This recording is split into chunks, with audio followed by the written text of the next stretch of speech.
for a new. Plenty of experience with 5 on the shot clock. Donaldson has to go. 3 to shoot. Elevates. And buries it. Races right here. Anderson taking flight. And you can make it 9 straight for the Hurricanes. Alongside Alex and T-Bone, I'm BK. You don't sound too happy, buddy. You don't sound too chipper today.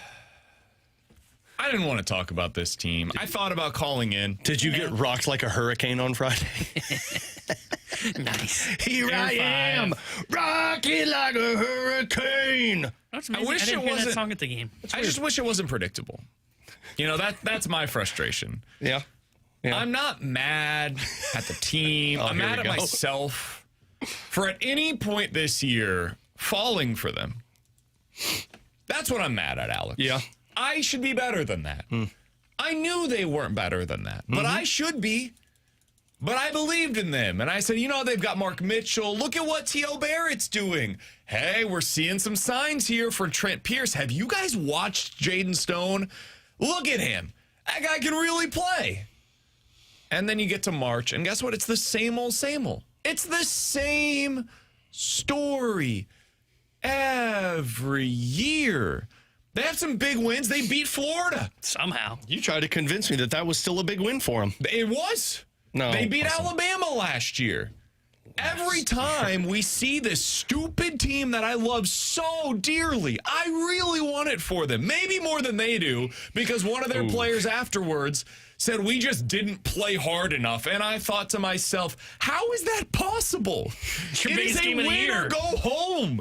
Like, you don't get another one. There is literally no tomorrow for a lot of these guys. And somehow, for the first 18 minutes, they didn't play. Like, they just flat out didn't show up. And then they kept getting closer and closer and closer until they just had nothing left. And so, honestly, like, it was such a microcosm of the season, Alex.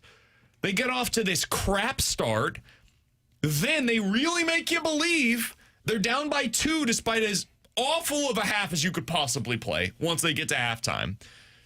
And then they open things up. It's fine in the second half, but then they go through this like 5-minute stretch, kind of like the late season lull that they went through, where you're like, have you ever played basketball before? Any of you? Like, any of the 5 players that are on the court, have you ever touched a basketball before? And then they just kind of go quietly into the night, the way that they did this year. So, Alex, my big takeaway from the game was just like, I wish it wasn't predictable, but it was. And now the season's over. They go into the offseason, and it's going to be the same conversation all over again. But this time, the thing that is different, there's pressure for the first time on Dennis Gates. If he doesn't get it right this time around, I don't know that, much like for the team there's no tomorrow, I don't know that there's going to be another opportunity for Dennis Gates. This seems like it is kind of the last real chance here for him to change the narrative. He has an 0-19 on his resume. He has not shown up. His teams, at least, have not shown up in March. There are times where you could say it is because of Dennis Gates. I'm not sure that this weekend was that. I think this was about his inability to get the right players through the portal more so than his inability to scheme things up on the court on Friday night. But whatever you think it was a reflection of him as a coach, because both things are huge aspects of what you do as a coach. Meanwhile, I'm watching that mother bleeper up in Iowa. That guy's pretty good. It doesn't matter where he is. He goes to Northwest Missouri State and just wins titles every year. He goes to Drake, kicks our ass. Now he goes up to Iowa Kicks with dudes Florida's from ass. Wyoming and Drake and everywhere else in between. I'd say that's a good coach. And he's kicking the crap out of Florida over the weekend. And I'm thinking to myself, that guy could have been my coach. He was 2 hours away. Kicking the crap out of everybody. He'll take your players or his players. He'll beat you either way. Sorry. Okay, Alex, what'd Okay, you think? hold on, real quick. You could not handle him being your coach for how slow his offense is. Hey, man, if he wins, I don't care. Just win, BK's baby. not about fun, man. He's about winning, I am as about we all fun, but- know. Oh, they're not a fun offense to watch. It sure seems like wherever he goes, he wins. So that's true. I guess I would adopt. I mean, I don't need adapt. to. Wait, what'd you just say? I'd adopt him.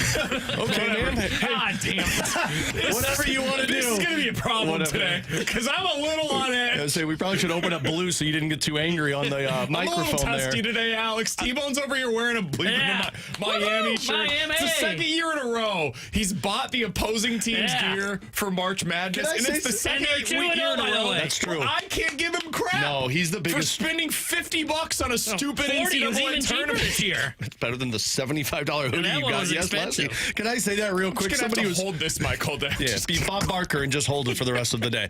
Somebody was trolling T-Bone on social media about how, so screw you, T-Bone. Why do you always come after Mizzou?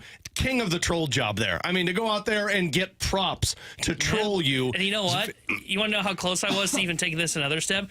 They had a hair painting station there, sponsored by Great Clips, and I almost went and said, give me the orange and the green on my head. You totally should have. I was afraid that they weren't going to beat Mizzou, so like when they didn't... That would have been hilarious. Anyway. No, you weren't. I'm in this confidence pool that I do every year for March Madness. Would you put him out of 3?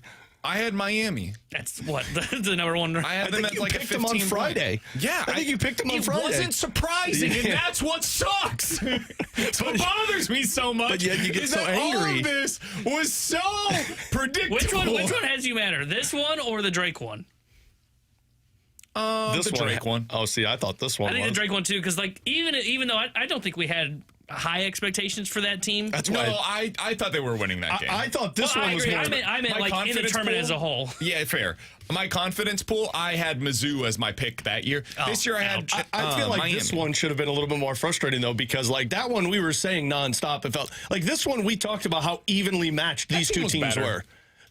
We talked Mizzou's team last year was better. Yeah, no, but what we're saying is the team that they played, what was it, Dayton, right? Drake, that's right. We were talking about how Drake, like we all had the sense that they were going to lose to Drake in that I did tournament. not. I feel like T-Bone and I did. I thought Drake would keep it I close. disagreed. I thought that Missouri was flat out just better than Drake. This year, I did not feel that way. This year, Miami's just a better version of Mizzou. And they're at the very beginning of a rebuild. Like, they had one of the biggest turnarounds in college basketball history. Last year, that Miami team won 7 games. I'm not making this up. They literally won 7 games. They were 7-24, decided to move on from their long-tenured coach, and they bring in this guy who they won 26 games with this year, completely overhauled the roster. So in 1 year, they were able to do what Missouri has not yet done, which is do something of significance in the tournament. So, yeah, that's what made it so frustrating. It was less about that game and more about what that game represented for Mizzou basketball, and that you're just not able to take that next step. And next year, guess what? They're going to be interesting in the regular season. They're probably going to win like 20 to 25 games, and then we're going to get to March, and it's going to be the same story that it's been so often. This is what we talked about on Friday, Alex, with the Cardinals, where nobody cares what you do in the regular season anymore. It's the boy who cried wolf. Show me you could do it in March, because until you actually prove it to me, nobody's going to believe it. Even if you do show some signs of life during the regular season where you beat, I don't know, Florida or Kentucky or Texas A&M or Vandy or Tennessee, all of which Missouri did this year. And some of the teams that I just mentioned are in the Sweet 16. But it doesn't matter because they can't do that when it matters the most. And until that changes, nobody's going to believe in them. Yeah, and I mean, I think that's even worse for Dennis Gates if they have a good regular season next year, or they look like they're spirited team and the talent that they have, and then you lose in the first game of the tournament. I mean, I don't have much more to add to what you just cooked on in that game against Miami. I just felt like watching it. Mizzou just looked like they didn't belong in the tournament. I mean, they couldn't hit baskets. They were getting out-muscled underneath the hoop. They couldn't get a rebound to save their life. They went on that tear at the end of the first half, and it's like, oh, okay, Mizzou. The moment the second half opened up, it's like, yeah, Miami's the better team. And 100%. We said it going in. I could see them going and winning this game because their best players get hot, and then I could see them also getting blown out of the water by Miami. And the fact that, what was it? It was T.O. Barrett and I think I heard Jackson say Cruz, if I'm not mistaken. Those two guys were on the court for, 35, 36 minutes and didn't score a basket. Mm-hmm. That's no bueno. You can't rely on guys that are on the basketball court for 30-plus minutes and not scoring a They basket. just didn't have the talent. Yeah. Like this team, they missed too much in the portal. Those were not the guys that they were supposed to be counting on in those moments.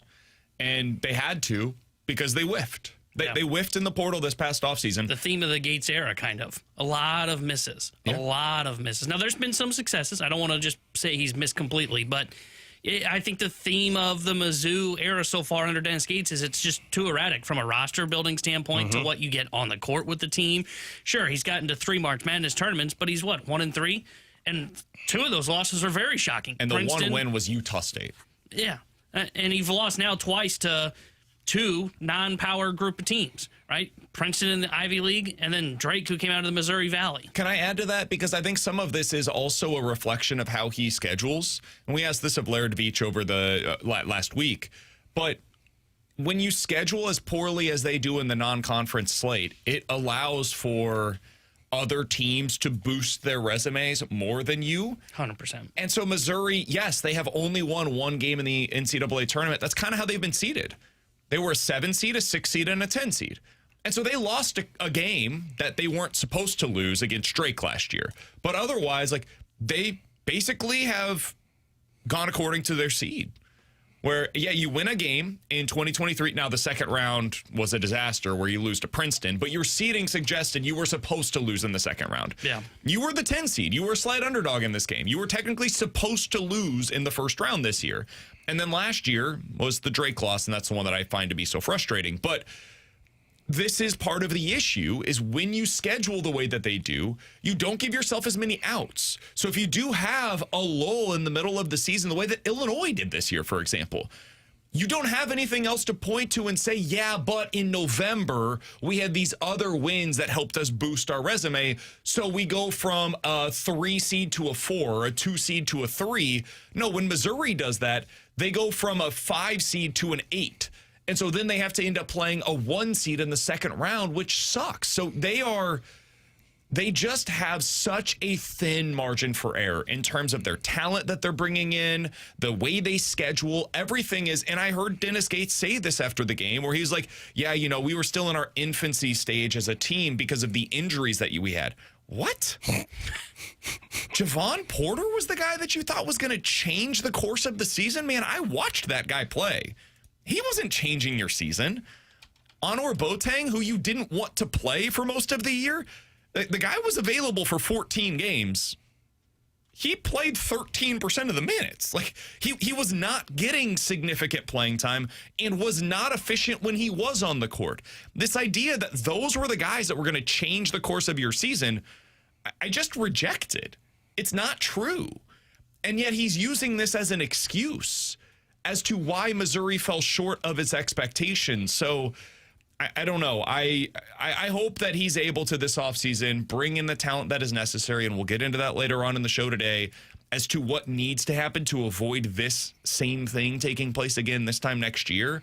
But there's a lot that's going to need to change. He can't just keep doing things the same way that he has and expecting different results, because this is what you should expect when you're a 6, 7, or a 10 seed, is an outing like this in the NCAA tournament. It's exceedingly frustrating, and as a fan, I struggle with what to think of this team, what to think of this program, and really what to think of this coach and what his future is going to hold at the University of Missouri. You cannot extend him this offseason. That's for damn sure. And if you're not extending him, that means next year is the year where he's got to win or else.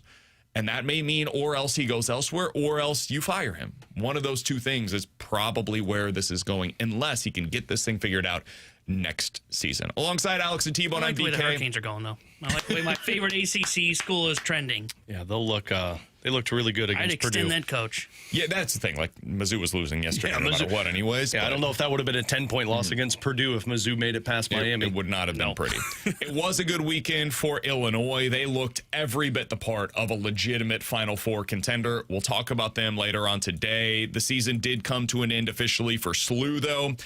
It was a tough loss, but an expected loss against an absolute buzzsaw. We'll talk about about them. We do want to hear from you. 314-399-9646. That is the Air Comfort Service text line. YouTube chat is available for you at youtube.com/101ESPN STL. That is where you can get involved in the graveyard chat. Very active already today. Coming up next, though, do want to get T-Bone's perspective. Last week, we talked a lot about, is the Cinderella dead in college basketball?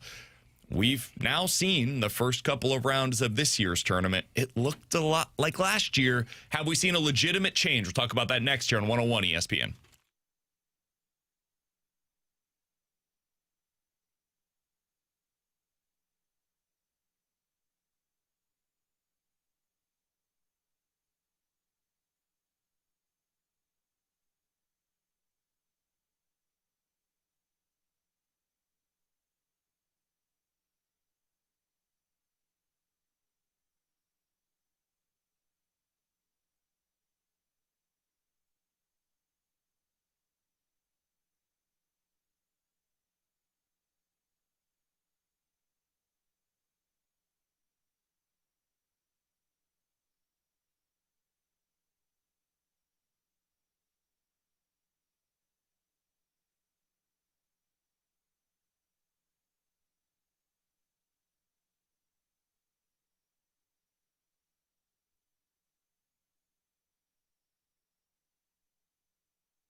Texas on the outlet to Boca-Titus. They're trying to foul him. They can't. The Longhorns, their third game in 5 days. And do they know the way to San Jose? Yeah, they do. How sweet it is to be a Longhorn. Alongside Alex and T-Bone, I'm BK, audio courtesy of Turner Sports, as Texas is our Cinderella, if you want to call them that. It's an 11 seed, so we'll call them a Cinderella. Yeah. It's as good as it gets in this year's tournament. There's really nothing else to point to. We've got 3 of the 1 seeds still remaining. We've got all of the 2 seeds still remaining. You've got 2 of the 3 seeds still remaining. The ones that went down were Virginia against Tennessee. We all knew that Virginia team was prone to a potential upset there. And then Gonzaga lost against Texas, and I had said previously, I don't know what to do with Gonzaga. They're a really good team, but it's not your typical Gonzaga team. They are more about defense this year than they are about offense, and they got beat by Texas. And that was really the one upset of significance from the weekend, other than Iowa taking down Florida. So your two biggest upset / Cinderella stories are Iowa, a Power 5 team from the Big Ten, or Texas, one of the biggest athletic departments in the country as part of the SEC, who about 10 years ago literally had their own television network. So those are your two Cinderella stories, quote unquote. Here's Bruce Pearl on the Turner broadcast talking about the death of Cinderellas and whether or not he's buying into that at this point. Some people are thinking that Cinderella's gone. We had 2 Cinderellas yesterday that had magic moments. We almost had a third. This tournament's not broke. This tournament delivers every single time. Take advantage of your opportunities. A couple teams did. I think the Cinderella is dead. You can still see upsets. High Point had an upset, and then they played really well against Arkansas. But what other upsets did we really get in this year's tournament? VCU? Would you even consider that an upset? North Carolina's talking about firing its head coach today. Yeah, no, Siena was upset Duke in the first half. Almost, yeah. I wouldn't call VCU either because North Carolina was without their best player, right? Like I if think they it was had a him, 2-point line too. Yeah, so, if they had him, maybe we'd be talking about it being an upset. But no, I don't think it was an upset really. So I say all of that to ask this, and T-Bone, I'll start with you, Alex. I'm very curious your thoughts as well. But T-Bone was staunchly on the other side of this as we talked about it last week. Do you think now that we have officially seen a shift? Because last year you could say, hey, that's a one-off. Maybe that's not going to be the theme moving forward. Are you now on the other side of it where this is going to be a trend and we have seen something tangibly change in college basketball where it's now harder than ever and less likely than ever to have that Cinderella type of a story run? Yeah, I've changed my tone on it now that we've seen it back-to-back years. I think the Cinderella probably is dead in college basketball, and I'm willing to declare it is dead. I still think you'll get the one upset every now and then, like a High Point. Someone could pull that off. But I think there was reports out there that High Point spent like $4 million on their roster. So, like, the fact that they had some pretty good talent kind of screams to, okay, why they were able to pull this off. But yeah, I think there's no coincidence that we're seeing really back-to-back years of the NCAA tournament looking and feeling very chalky while we're in the midst of a major change across the landscape of college athletics, to where you're getting programs that are paying, like Kentucky's rumored $22 million for their basketball roster, and then they can go to the portal and they can just go, oh, wow, Belmont, you had a really good guard. Great. He's not going to be there for the final 2 years. He's going to come play for us because we're going to be able to pay him what you can't in NIL. So, yeah, I think we're officially here. I think we are at that point where you might get the one upset in a round or two, but I don't think there's going to be a Cinderella. Like, I don't think we're going to see a High Point get to the Sweet 16 or Elite 8 like we've seen teams of the past, like when Butler did it with Gordon Hayward when they went on that run. Like when we saw St. Peter's get to, I think it was the Sweet 16 or the Elite 8 as a 15 or 16 seed that one year. I think those are dead. I think you're just going to get that one or two upsets in the first round. In the first round, and I think you kind of saw this, and even a little bit in the round of 32, I think it's all going to be very chalky. And I think the first round is going to be very boring for years to come. There were not a lot of competitive games in day 2 of the tournament. Day 1 had some interesting games. Like you mentioned, Siena was able to stick around with Duke for a while. High Point pulled off that upset. I think favorites were, 16-0? Straight up in the day 2 of the tournament. I think that's going to be more of what the trend is, to where we're seeing a lot of the top seeds from these big conferences be able to shove around these smaller teams. Yeah, I've got your numbers here. Favorites went 16-0 straight up on Friday. First time favorites won every game outright in a single day of the opening round since 1992. 13 of the 32 first-round games were decided by at least 20 points. That's the most ever. The average margin of victory on Friday when all of the favorites won was 20. That is the highest of any single day in NCAA tournament history. High Point, the only true upset of the first round. They're the only 12 seed or worse to win a game in the past 2 tournaments combined. And the only double-digit seed remaining in the tournament is Texas. 3rd consecutive season in which only one double-digit seed was able to make it to the Sweet 16. How about this? All of them were power conference teams. There has not been a double-digit mid-major team, double-digit seeded mid-major team that reached the round of 16 in the past 3 NCAA tournaments. To me, this is a very clear delineation of like NIL happens plus the transfer portal And we have seen a change of the way that the NCAA tournament is operating. And it's because some of the best players on those teams are ending up at the power conference team. It's just really hard to not only build a winner, but to sustain a winner at a mid-major type of a level. Yeah, I mean, look, to me, both statements can be true. The Cinderella is dead and the bracket or the tournament is not broken.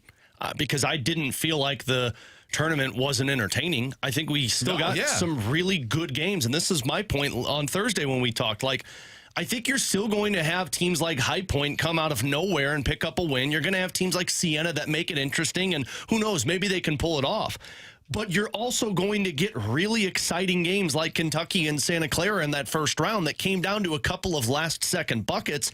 And then as the tournament progresses, you're not going to have the Cinderella, but you're going to have some really entertaining matchups like Illinois and Houston playing against each other, Michigan State and UConn, Arizona and Arkansas. Like, to me, the tournament's not broken because the Cinderella's gone. It takes away that entertaining value of tying yourself to a team that nobody expected to go on a run. But you're still getting entertaining finishes in the first couple of rounds, and then you get best on best the second portion of the bracket, and that's where I personally like to watch when it comes to championship games. You know how I am. I've always said this. I want a couple of upsets in the first round. Mm-hmm. I think that makes for more compelling television. Yeah. And that's what we tune in to see Siena. Can they pull this off? We tune in to see High Point. Can they actually pull this off? And even if the answer is more often than not, no, you still want to tune in to see it. I was rooting for High Point in that game against Arkansas. Of course. Like, that was my entertaining value. The crowd was also rooting for High Point because eventually it turns and it's like, all right, I want to see the upset, right? Mm-hmm. Screw my bracket. I want to see this actually happen at this point. But then once you get especially to the round of 16, the Sweet 16, I want to see the best matchups. And so you look at the games that we have available to us. Here are the lines for the Sweet 16 matchups. Purdue is a 6.5-point favorite against Texas. Iowa is only a 1.5-point underdog against Nebraska. Arizona, 8.5-point favorite against Arkansas. Arkansas could win that game. Mm-hmm. They've got the kind of playmaker in Darius Acuff that they could pull that off. Illinois, Houston, one of the best games of this round, 3.5-point line in favor of Houston. Duke against St. John's, 6.5 points. Michigan against Alabama. Now, this is one of the bigger spreads of the round, 10.5. UConn versus Michigan State, two of the greatest coaches of this era of college basketball, 1.5-point line between them. And Iowa State's only a 4.5-point favorite against Tennessee. These games are remarkably close. You've got unbelievable talent on both sides of most of these games that we're going to see in the Sweet 16. You couldn't really ask for much more. I mean, maybe if your team is out of it, you just say, like, I'm not interested anymore. An interesting story. Yeah. Sure. And that's totally fair. Maybe this is not for you anymore. But I think Iowa's a really intriguing storyline. It's not, St. Peter's or Loyola of Chicago or something like that.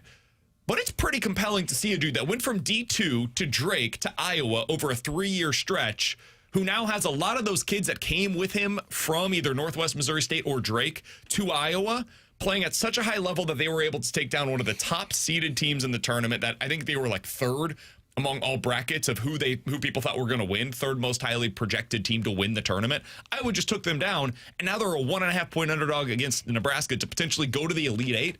That's a pretty damn good storyline, man, for a team that was horrible down the stretch of the college basketball season. So there's no lack of storylines. It's just different storylines than it used to be. Yeah, and I think what makes it tough for some people, and I would say I would fall into this. Now, it's a little tough for me because I have a team still dancing, so it's tough to decide whether I'm still interested because Illinois is around or if it's because I'm following everything else around.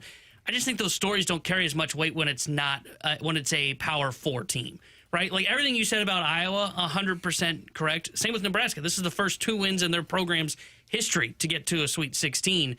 And yet I don't find myself interested in those stories at all. I really enjoy more of the stories of, like, I didn't even know where St. Peter's was until they won 2 rounds in the tournament. Didn't know High Point was in, I think, North Carolina until they beat Wisconsin. I think those stories are more interesting to get to the second weekend, and then we can start to have those conversations when we get best on best, when we get to, like, the Elite Eight and the Final Four. But I still love that story that translates itself from the first weekend of the surprise that continues into the second to where you all kind of find yourself rooting for the underdog, the Cinderella story. When you're a Power 4 team and you're in this spot, and I get the storyline for Iowa, it just doesn't appeal to me because I'm going, yeah, you're bleeping Iowa. You should be a decent basketball program. You're Nebraska. I can't believe it took you this long to win 2 games in your basketball history. Like Indiana, I think, worked for college football. Yeah. Like we all kind of fell for that story. I view college football very different from college basketball because college basketball's always had that luster of the NCAA tournament with these surprising Cinderella stories. College football has never really had that. And I think that's what made that Indiana run from Cignetti over the last 2 years so surprising, so shocking, and so interesting for a power football program. I mean, we went, what, a decade where it was basically 2 programs won national championships? In college basketball, that wasn't the case. Now, it is still a very small number. I will concede that point. But you could still get that upset where you could have a team from the MAC, like Akron, for example, or Miami, Ohio, for example, beat an SMU in the ACC. You would never see that in college football in any kind of game or tournament. It's rare. It's definitely more rare in college football, and part of that is like the one-off nature of college basketball, and just basketball is more prone to upsets than football based upon size and physicality and all of those different things. And the 3-point line is certainly a great equalizer in basketball as well. I find this to still be quite interesting. It's compelling to me, and it's changed in how you have to consume it. And I think it asks a little bit more of the viewer because and I don't say this as like a demeaning kind of a way. Maybe I will because it's a tone It's a tone problem, so probably.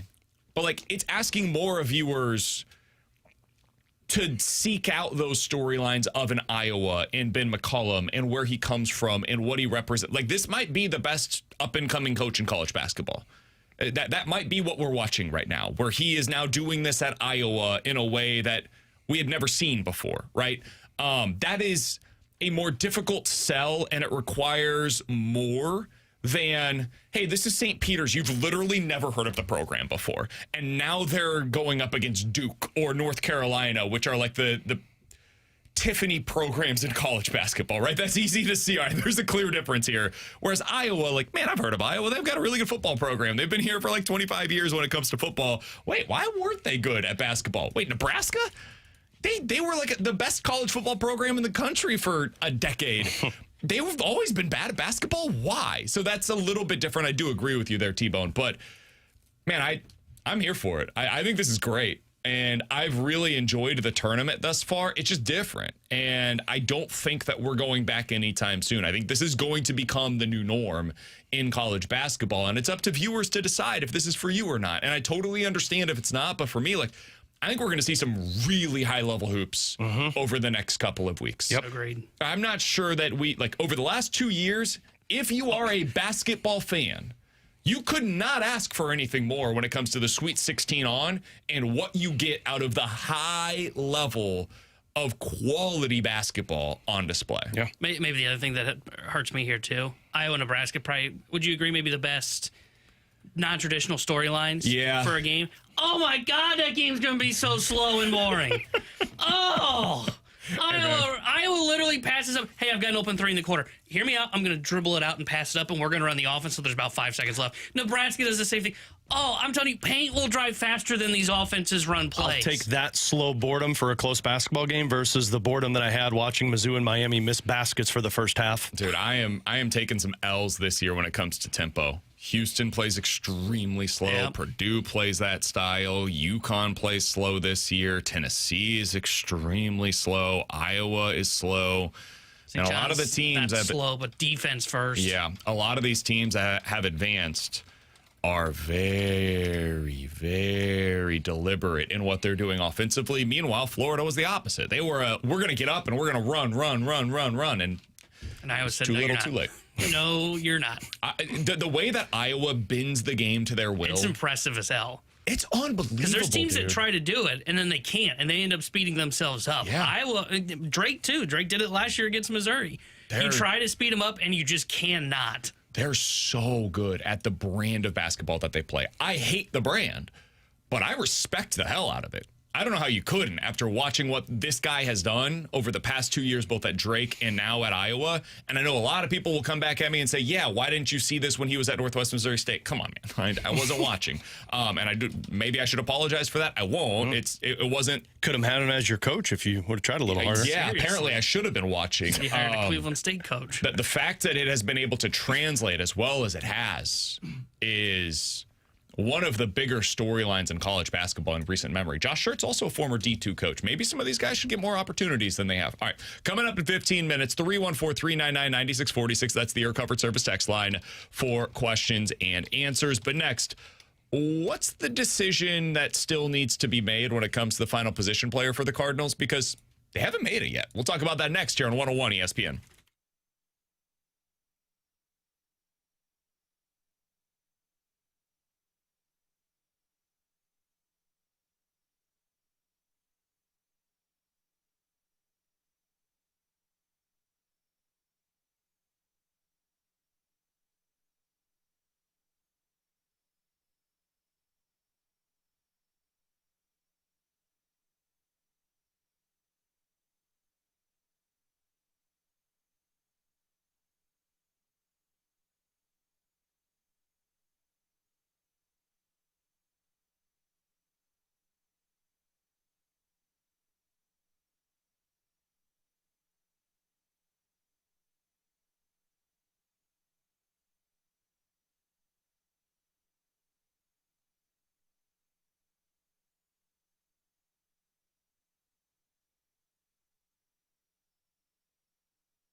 Tanner Hendrickson here with the Sports Center update brought to you by Saliga Heating and Cooling.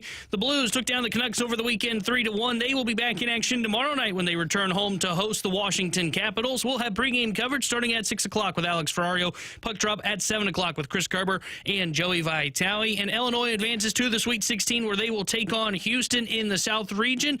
9:05 will be tip-off for their game on Thursday. The Sports Center update was brought to you by Saliga Heating and Cooling, a Daikin heating and air conditioning dealer.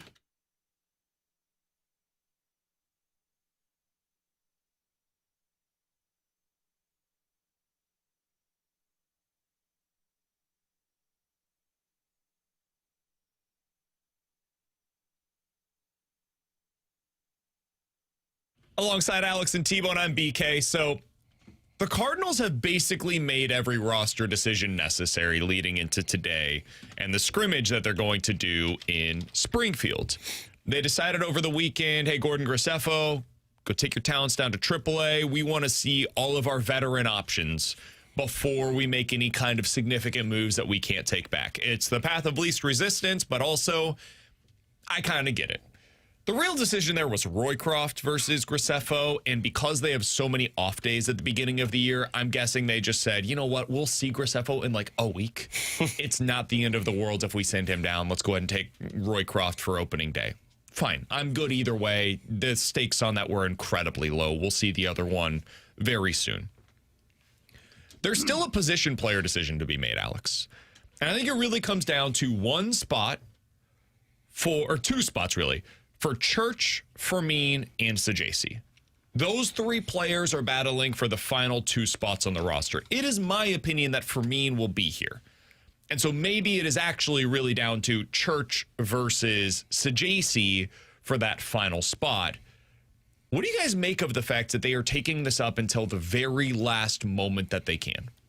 I mean, I make it as they seriously are trying to decide who wins this roster battle, this position battle. Is it Sajasi, who wasn't here for the longest time because of the World Baseball Classic, and since he's returned, looks like it's like, okay, seems like he hasn't missed a beat and he's okay. And Nathan Church, who has shown, I think, a lot of Cardinals brass of like, maybe we do have something here, and this is that option for the outfield position for us.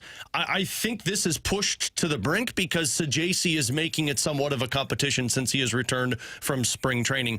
Because I thought all along Sajasi kind of had the upper hand because he finished last year with the Cardinals, and it's like, okay, well, let's start to see what this guy has to offer. We've gone back and forth on, like, I think his role is going to be that super utility piece, but maybe they're viewing this as, hey, Sajasi might get a little bit more runway early on because of that left field position. Yeah, I think the reason they're taking this up till the final moments is because I think they're seeing if they can try and plot a way for at-bats for Sajasi, because I think they really want him to be here. I don't think they want to send him down. I think they want him to be here, but when he left for the WBC, it got very hard to evaluate him versus some of these other guys like Fermin, like Nathan Church, like Velasquez before he kind of took off and ran with what looks like he's going to be the starting left fielder. And I'm not as convinced that Fermin's a lock to be here. I mean, he's not had a very good spring when you're looking at what his numbers are at the plate. Bad. He's got a 398 OPS. That'd be a great, like, on-base percentage. I'm not sure that you can potentially replace him to where Fermin's done what I think they wanted Sajasi to kind of do, which is Fermin's gone out to left field. He's played a little bit in center. So is Sajasi as well. He could be the backup shortstop. I think it's a battle between those two. I think Church is probably here because you probably feel a little bit more comfortable with, hey, he can serve as the backup center fielder. To his credit, he's had a very good spring training. I think it's between Sajasi and Fermin, and I think they're just trying to plot out, okay, how do we get enough at-bats for Sajasi? Because if we can't get a ton of at-bats and he ends up sitting on the bench for 4 out of like 7 days in a week or 4 out of 6 games in a week, then it's probably better to send him down to AAA so he can be playing. So I think that's what they're trying to do, is they're trying to figure out how can we plot together some at-bats for him to have a reason to carry him on this team. And if we can't come up with it, then yeah, we're going to have to carry Fermin. I think a lot of that comes down to your belief that Herrera can handle the catching duties early 100%. In the season. Because if Herrera can play catcher 3 days a week, I think you can get the at-bats for Sajasi, because in those days, like, let's say you play 6 games in any given week, right? If 3 of those days Herrera is at catcher, well, that means DH is open on those days. So on those days, you could have maybe it's one day Nolan Gorman gets the opportunity at DH. Another day, it's Alec Burleson getting the opportunity at DH. The third day, maybe it's Jordan Walker getting the opportunity at DH. And in those days, you're able to find those spots in the lineup for Thomas Saggese. So like when Burleson's at DH, maybe Gorman goes over to first, Saggese is at third. You make the lineup work that way. And then if you want, one other rest day for... maybe you're saying, hey, Velasquez, you're not a 6-day-a-week starter. You're going to get 5. Saggese gets one of the others. Well, now you found a way to get him 4 starting days a week. But what does that mean for Church? Is Church now going to be somebody that's just exclusively on the bench? And maybe you're okay with that. But those are the kinds of things that you have to already start planning out. How do we plan for this to go? And then there can be a little bit of a, adjust on the fly scenario. But I think it all comes back to Ivan Herrera and what he's really able to do as a catcher early in the season, how much trust he's able to build with the pitching staff, and just how healthy he is. Because he had that knee issue pop up. We know he had the elbow issue in the offseason. I think it all comes back to him. And I wonder if some of this is, let's continue to see how he progresses, because he did catch just the other day. Hey, how you feeling? Are you good? How is your body bouncing back? Is this something you think you can do multiple days in a week early in the season? Or is it going to be like, 1 per series at maximum? And that's, I think that's really ultimately what determines this, these last positions on the roster. Yeah, and I think you're right about it being Herrera's spot, because like if you're thinking about and you've brought this up before, and I think it's a good point, there's not a lot of old guys on the roster that need to be DHing quite a bit early on in the season. So like Mason Wynn probably might get a day off every now and then, but he's not a guy that you're pulling out of the lineup constantly because he's old, right? That was what was the problem with Arenado and Goldie. Or not the problem, but you could create more at-bats because there's going to be days where you could say, we're going to free up third base because we just need Arenado to DH because we want him off his feet a little bit less. Same with Paul Goldschmidt at first base. There's not really anybody that falls victim to that. All this is pretty much a bunch of young guys, so they should be fine to be playing in the field quite a bit, so that cuts down at-bats for potentially Thomas Saggese. So I find it interesting. I think my lean today would still be he doesn't make the roster. I think they're probably going to do what you said, which is it's probably going to be like once a series that we see Ivan Herrera behind the plate. And if that's the case, then I think it gets very complicated to figure out where those at-bats are for Saggese. It also allows, if you go about it that way, Saggese gets opportunities in the outfield down at AAA early in the season. You can continue to work Ivan Herrera into the mix as a catcher, and then as he starts to build up and as Saggese starts to get more comfortable in the outfield, maybe then there's more opportunities and the timing kind of lines up a little better. That also allows you to find out, all right, what do we have in Fermin early in the season? What do we have in Nathan Church early in the season? Oh, having Velasquez in left. Yeah. How is their swing translating to not just the spring training of it all, but also the regular season matchups that we're going against better pitchers all the time? I do think that's probably the best way to go about it, but again, kind of similar to the Graceffo decision, I think the stakes on all of this are, relatively speaking, pretty low. Somebody on the text line, Curb Stomp, says, don't you lose Fermin if he's not on the roster? That's potentially correct. He's out of options, and so you would have to send him through waivers, and another team would be eligible to claim him in the event that they choose to do so. I think I'm safe. I feel safe in saying he would make it down through waivers for you. I don't think available. he would. I do think somebody would probably pick him up to be their last player on the bench. Somebody else said there's no upside in Fermin. He can kick rocks. Oh, that's easy to say right now, but over the last 2 years in AAA, he hit 310 and 300 and had an OPS of 925 and 913. So the moment that he goes elsewhere and has success, we're going to be saying, how did the Cardinals screw up and let him go in a rebuilding year when he's 26 years old? And last year for the Cardinals, he did have an on-base percentage of 377, and he hit for a little bit of pop. He had an OPS of near 800. He was one of your most productive hitters last year. Better than Pozo, by the way. Significantly better than Pozo. That's fine, but I don't think how good he has been in the past or what he was last year matters. And I think what matters is any at-bats he's going to have should be going to some of these other guys rather than in Memphis, in terms of Saggese or Church, wherever you're at with that. Yeah, I think there's a pretty strong case to keep Fermin here. I personally would. I would just want to see what it looks like. I don't care about him either way. I think the last he's two here, seasons... I'm not buying a jersey, and I expect I'm not going to see him. And if he's not here, I'm going to go, Yeah, okay, that was a 4A player that we just let walk out the door. I feel like the last 2 seasons we've played the where in the world is Carmen Sandiego with Jose Fermin, to where it's like that dude's still on this roster, and that's what I feel like it's been over the last few years. I'd rather just put to JC or Nathan Church. I've definitely felt that way at times because he dealt with the injuries a couple of years ago, and we're like we joked he was in witness protection, but they kept him, and maybe they did that for a reason. Maybe they see something here. Mo must have liked him, so he's got to go. Coming up next, questions and answers here on 101 ESPN.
314-399-9646 is the Air Comfort Service text line for questions and answers. If you guys have any questions, Nope. go ahead and get them in right now. Don't even bring it up.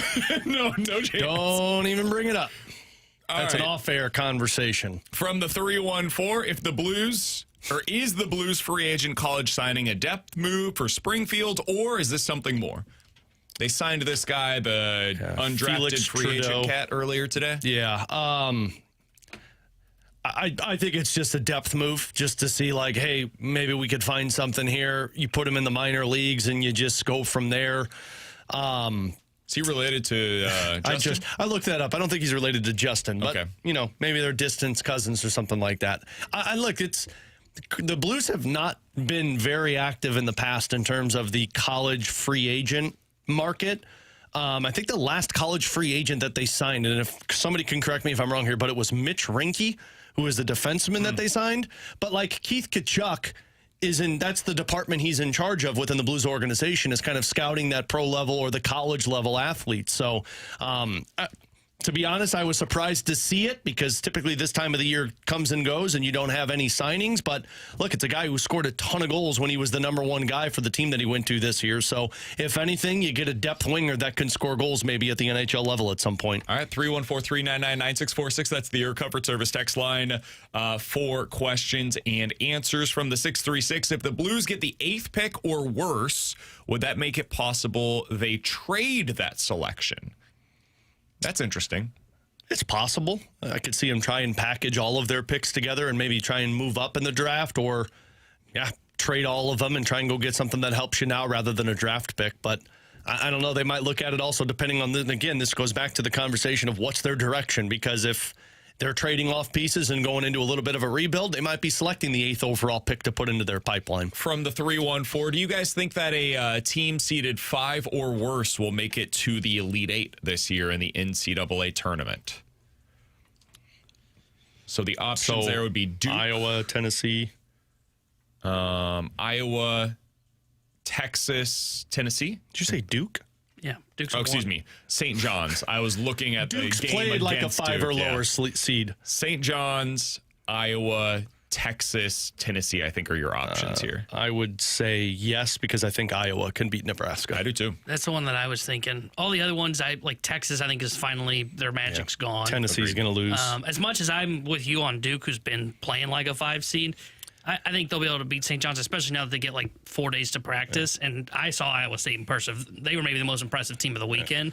I think it's Iowa. I think that slow freaking style will let them be in this dogfight the whole time. They could win. St. John's will be interesting. I mean, Duke has not been impressive at all. And I know they kind of blew it out of the water towards the end of the basketball game. But if St. John's is any competitive like we've seen, I think they can make it interesting versus I Duke. don't think T-Bone could have asked for a better draw for Illinois. I agree. No. Yeah, I think you're a Final Four. I think Houston, to me, would be the 2 seed that I would most want to play. Now, famous last words, but I like that matchup for Illinois. And then in the Elite 8, like, you've played Iowa, Nebraska. You know those teams. You know how they want to play. Now, it's going to be a huge clash of styles, but I think you should beat whoever comes out of that game in the Elite 8 to reach the Final Four. And then at this point, like, if Duke gets there... Illinois can beat Duke. Yeah. 100% Illinois can beat Duke. And if it's like UConn, I think UConn is solid. I don't think they're great. And I think you can beat Michigan State, or probably should beat Michigan State as well. So, I really like the draw for Illinois right now. I do too. And I think, like, though Houston does scare me, they don't do the thing that you can beat Illinois at, which is get to the rim. They're like one of the worst teams at getting to the basket. They like to settle more for jump shots rather than try and go off the dribble and attack you in the paint. So that plays into Illinois' favor. And like you said, they're familiar with Nebraska and Iowa style. And honestly, Illinois likes to play a little bit slower this year. So it's not one of those where, like, you try and make the game an up-tempo game against Iowa, because that's where you see that where they really kind of rattle some teams. They like to play kind of slower, too. So, yeah, I agree with you guys. I don't think they could ask for a better draw right now. All right, last one here from the 314. Do you guys see SLU having as much success next year as they did this year? I would probably say no. I think the odds are against it. But it's all going to be determined by the transfer portal. How much success are you able to have in the transfer portal? And if we've learned anything about Josh Schertz, that guy's got an eye for talent. He clearly knows what he needs in order to make his system successful. So I hope they are. I think it'd be great for the city, for the excitement around college basketball, to see them becoming, one of the next mid-majors that is a consistent participant in the NCAA tournament. But if I just had to give you my honest-to-God answer, no, I would say this was probably better than what we will see out of SLU next year, just because Robbie is what it all revolved around, and I don't know if you're going to have any kind of a replacement for him. Yeah, and you got to go 6 for 6 in the transfer portal again, like you just did, and you just have to wonder too. Some of the guys that were on this team, how much are they recruited by other bigger schools for how much success SLU had? So it's hard to recreate magic in back-to-back years. So I hope they are as well, because that was a hell of a fun ride, especially watching them in that first half against Michigan. But it's going to be hard to replicate what you just did. They do have a lot of returning talent. Yeah. A lot of their guys have the potential to return. Alex is right. Some of them could be recruited elsewhere. That's always a fear when you're in their spot. But they've got a lot of guys that should be back next year. Yeah. The only problem is who's the focal point, right? And Great I think question. that's the biggest reason why I would say no, because I agree with what you said. Josh Ertz clearly has an eye for talent. It's the first time, though, in 4 years, he's had to figure out who the next focal point is that's going to revolve around the offense. It's a hard He's got thing to to do. replace Robbie Avila, and maybe he doesn't do it with a big that's got the same abilities as him, which is shoot the three, be a good passer. He might say, we're going to go with a guard instead. But until I see what the answer is to that question, it's hard for me to say they're going to be the same, if not better, than they were this year. Alongside T-Bone and Alex, I'm BK. It is 12:04. Your time check brought to you by Clarkson Jewelers, an officially licensed Rolex jeweler. In 15 minutes, we'll dive into some NFL quick hitters. Big news in the NFL today, as one of the best receivers in the game has received a contract extension. What does it mean for him? What does it mean for his team? What does it mean for the receiver market? And how does this play into the upcoming NFL draft? Lots of different ways we can discuss this. We'll get into that in 15 minutes. But next, I think it's very clear at this point who the best conference in the land is. And I'm not just talking about for college basketball. We'll talk about it next year on 101 ESPN.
What is in the water in the Midwest? This is crazy. The Big Ten is officially the best conference in America, Alex. And I don't have to put any caveats in that. It's just the best conference. You look at football, well, look at what Indiana did this year. They're the best at the top and also pretty damn deep. You look at college basketball right now. Did you guys watch the games over the weekend? It's very clear that the Big Ten has more high-level teams than anybody else in America. They've overtaken the SEC. Because the SEC used to be able to say this about where, all right, football is king, and if you look at football, the SEC is just dominant. They've got the best teams, and they're the deepest conference in the land. Over the last couple of years, that has transitioned to the Big Ten, in my opinion, where the Big Ten is the best at the top. And if you want to talk about the depth of the conferences, maybe you can have a conversation. But then you go over to men's basketball, and the Big Ten is both the best at the top and the deepest. I mean, you look right now at just T-Bone's region for Illinois. It's Iowa, Nebraska, Illinois, and Houston. 3 of the 4 teams that remain in the region are from the Big Ten. Then you go over to the Midwest. Well, the number 1 seed and the most likely team to reach the Final Four from that region is Michigan. You go up to the West region where it's Arizona, Arkansas, Texas, but Texas, I think, is going to lose to Purdue, which means they're very likely in the Elite Eight. They're going to have every chance to beat Arizona or Arkansas. And then you got Michigan State still remaining in the East. Every region has somebody from this conference. So, Alex, I think we have now seen it. And once upon a time was the ACC. We've seen the Big 12 have its chances as well. The Big Ten right now in both football and basketball is the best conference going. Can you think of the last time where it was not just in one sport? It's a great question. Because I don't know if I can think of when both college basketball and college football aren't just being won by the Big Ten, but are the best teams going into a season. ACC might have tried to make the argument when they had Clemson go on the run in football while basketball was king. But, I mean, we all knew at the time it was truly just Clemson, not the rest of the conference. Right. That's probably about it. I don't think that the SEC was actually the best conference in America at this time, but when Florida had the back-to-back in college basketball. Was that the Joakim Noah season? Yeah. Al Horford, right? Mm-hmm. So when that was a fun team. Yeah, they were very fun. Those teams were excellent, and so you could make the argument that means that the SEC is the best. I don't think it was actually true. Right. And then in college football at that time, the SEC was dominant. That was the dynasty of Alabama. So that's probably as close as you can get to But I was asking just specifically on the Big Ten front, and I don't know if it's ever had this run to where you're seeing it to where, like, going into this upcoming college football season, and I think we probably thought it going into this past season to where, like, Ohio State was the top dog because they had won, but going into next season, you're going to be talking about Indiana, Ohio State before you even get to those SEC conversations. And now when you've got college basketball, you just listed off all of those teams, and it kind of feels like they're always floating around that mark in college basketball. So, I mean, it's a hell of a spot to be in when you're the Big Ten, considering how every year for the last 15 to 20, it's felt like always SEC and nobody will unseat the king. Yeah, maybe when Urban Meyer went on his run at Ohio State there, maybe you could have then made the argument because they were always a contending team, part of the Big Ten. You had Harbaugh that was there at Michigan during that time, and the Big Ten would have been good at basketball during that stretch as well. But I think it probably is the first time because, again, that was a short window as well. The Big Ten clearly. Before then, you're talking about probably before our lifetimes, Alex. Yeah. Which I mean, you have to go in the history books on that one. Yeah, but it's you're looking true. back at like when Penn State dominated the college football landscape. Yeah, but even then, like I don't know what the college basketball was at that time. The ACC probably was the powerhouse in college basketball. Because just thinking back, like that would have been what, the 80s or 90s? Yes, Pac-12, because UCLA would have potentially been at the top. So like as well in the 70s. Wouldn't have been even the Big Ten then. So yeah, I mean it's impressive what they're doing. I mean you look at 6 of the top teams in the Sweet 16 are from the Big Ten. You look at college football, it's a little different because in college football it is. They don't have a deep conference when it comes to football, and I can say that even as an Illini fan. It's not very deep, but it's extremely top-heavy with national championship contenders. It's not like you send those teams in there and they get mollywopped by Alabama or they get mollywopped by Georgia. No, they're doing that to Alabama. That's what Indiana just did this past time, where they went to the college football playoff. We're like, okay, is this really going to happen? And they destroyed the Crimson Tide. And then you look at college basketball, and it is deep, and it's been deep for a while now, basically, because you've got Purdue, that's always been there with Matt Painter. Tom Izzo's been there with Michigan State. Brad Underwood's brought the program back to where it should be with Illinois up into this mix. You add in now that Dustin May's not going anywhere with Michigan, and that's staying power in the Big Ten for college basketball. Well, they've also got staying power now in football to where Cignetti doesn't look like he's going anywhere. You've got Ryan Day that's not going anywhere at Ohio State. And then we'll see if somebody else emerges in the rest of that group, like Penn State with Campbell, maybe Michigan potentially now that they've got their guy in Whittingham, is that right? So there's a chance that you get some of those power teams back up to the top. It doesn't feel like the Big Ten's going anywhere. They have solidified themselves for now as the best conference, and it feels like they've got a chance to have a nice run here as well. And I would much rather have a conference. Sorry, BK. That's talked about being top heavy. That has the top is like the best of the best, rather than be what the SEC always narrative is, to where it's like, oh well, we've got the deepest in terms of competition. Yeah, and I misspoke earlier. The SEC's deeper in college football right now than the Big Ten. Yeah.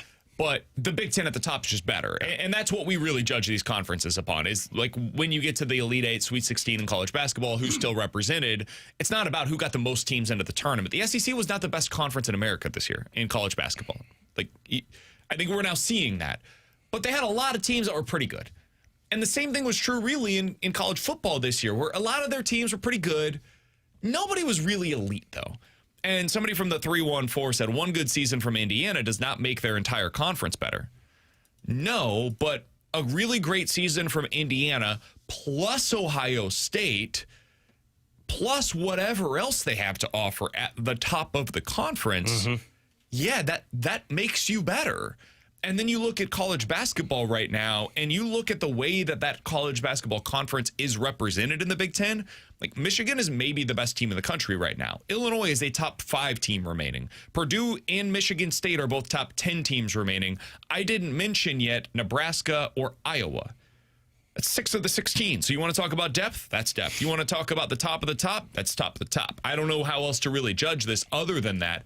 The Big Ten's the best when it comes to college basketball. And right now, if you're an SEC honk, I am, and you want to talk about how your conference is so great and look at all that we've done over the years, sure, go ahead and do that. But then if you argue in the same breath that the Big Ten is not better right now, I don't know how you could do it. Because the argument has always been for the SEC, look at the teams that remain when we get to the end. It's Alabama, it's LSU, it's Georgia. Until you dethrone them, you can't be considered the best Big Ten. Well, they have. Michigan, Ohio State, Indiana over the past few years. That's not a one-off. That's now a trend, and the Big Ten is flat out better right now than what you're getting out of the SEC. And then if you want to add in like the little secondary, I mean, I don't know how much they matter, but I think the Big Ten ended up being better in bowl games than the SEC did as well. When you start to have that conversation when it comes to college Those don't football. matter.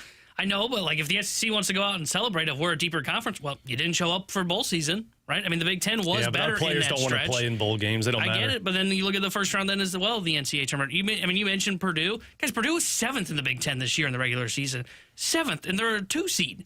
I mean, yeah, okay, where's your argument for that, SEC? I mean, you just can't compete with them right now. Yeah, someone had a text line. You ran out of 2 teams after the top 2 in the Big Ten that were good at football this year. Indiana, Ohio State, and Oregon were all very good. Oh, yeah, we didn't even name Oregon. Yeah. Oregon's always there at the top. I was going to say, the last 4 years, it feels like we're always talking about Oregon being one of the best teams in college football. And when we talk about it in the past about the SEC, it's not, well, look at the 6th best team in the conference. No, it's... Look at Tennessee. Yeah, it's look at Alabama, look at Georgia, look at LSU. Those are the teams at the top. We've got the deepest conference. No, once you get past 2, they can't win the championship, but we're the deepest. And I do, the SEC was really good last year. I think Mizzou was a pretty darn good football team. They were 8th in the conference. That doesn't hold a whole lot of water for me. At the top of the conference last year, the best team in the SEC last year was who? Ole Miss, probably. Yeah. And then second best, I guess, was Georgia. Yeah. They just weren't as good. Third was who? Bama?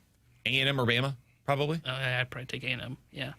It's just not as good as what the Big Ten had to Indiana and offer. Ohio State were better than those teams. And then once you get to Oregon versus A&M, there's a conversation. But I might take Oregon. I'd still take Oregon. Yeah. And I liked A&M. I really thought this A&M football team was very good, but I'd still take Oregon. Now, if we're going to go Missouri, who I agree was probably, 6th to 8th best? Yeah. They would be top 5 potentially in the Big Ten. Yeah, they might have been the 4th best team in the Big Ten last year. But they wouldn't have been close to the top. No. Neither would your top teams, by the way. Yeah, exactly. And we saw that when they went up against the top teams from the Big Ten. All right, alongside Alex and T-Bone on BK, it's BK and Ferrario here on 101 ESPN. T-Bone, has your opinion on this tournament changed? On who's potentially going to win this thing after what we've seen in the first few rounds? Mine hasn't, because I had Michigan. I had Michigan winning it all. Okay. So I still feel strong about Michigan as that team that's going to do it, and I feel even better because I had them going against Duke, and I've not been impressed with Duke so far. That's why mine's changed, because I had Duke winning. I had Michigan there losing to Duke. I don't think Duke gets to the Final Four. They have not been impressive at all. And I get it. You go on a second half surge and you kind of play with your food. That's not going to continue when you play St. John's and then Michigan State or UConn and then potentially Illinois. So I'm done with Duke. I don't think they're as good as people thought. I think Arizona and Michigan are really freaking good. I don't think Duke is anymore. Yeah, I'm in full agreement. I said before the tournament, I think Duke is the most likely team to win the title this year. I do not feel that way any longer. To me, I think the winner of Arizona versus Michigan, which is how I would have that side of the bracket playing out, I think that team will ultimately win the title this year. I had Arizona on my personal bracket that I filled out. I'll just go ahead and stick with them. I don't feel strongly about it, though. Whoever wins that matchup, I think will end up getting there. The team that's really maybe changed my opinion of them most based upon what I came into the bracket thinking about them and what I am now, especially after their best player got hurt, is Iowa State. They've been 100%. Awesome. They've been awesome so far in this year's tournament. And then Illinois would be right up there because of their draw more than anything else. I think they've played well. I don't know how much of that is them versus their opponents. They haven't had to really go up against. They haven't had the kind of test that some of these other top teams have, where they go up against a Power 5 team with big time talent and you see them legitimately tested.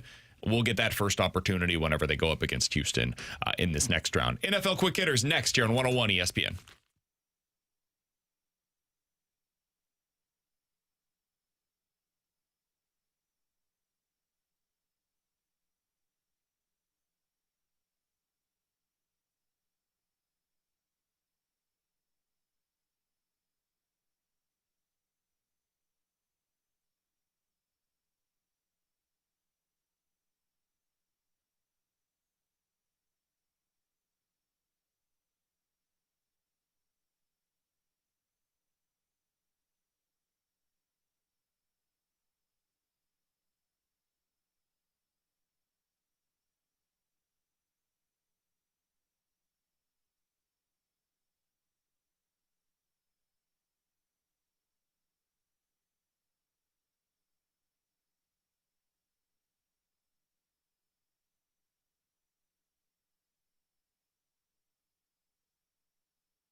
Alongside Alex and T-Bone on BK, let's dive into some NFL quick hitters. Big news today as Jackson Smith-Njigba has signed a new 4-year, $168 million contract, Alex. Good work if you can find it.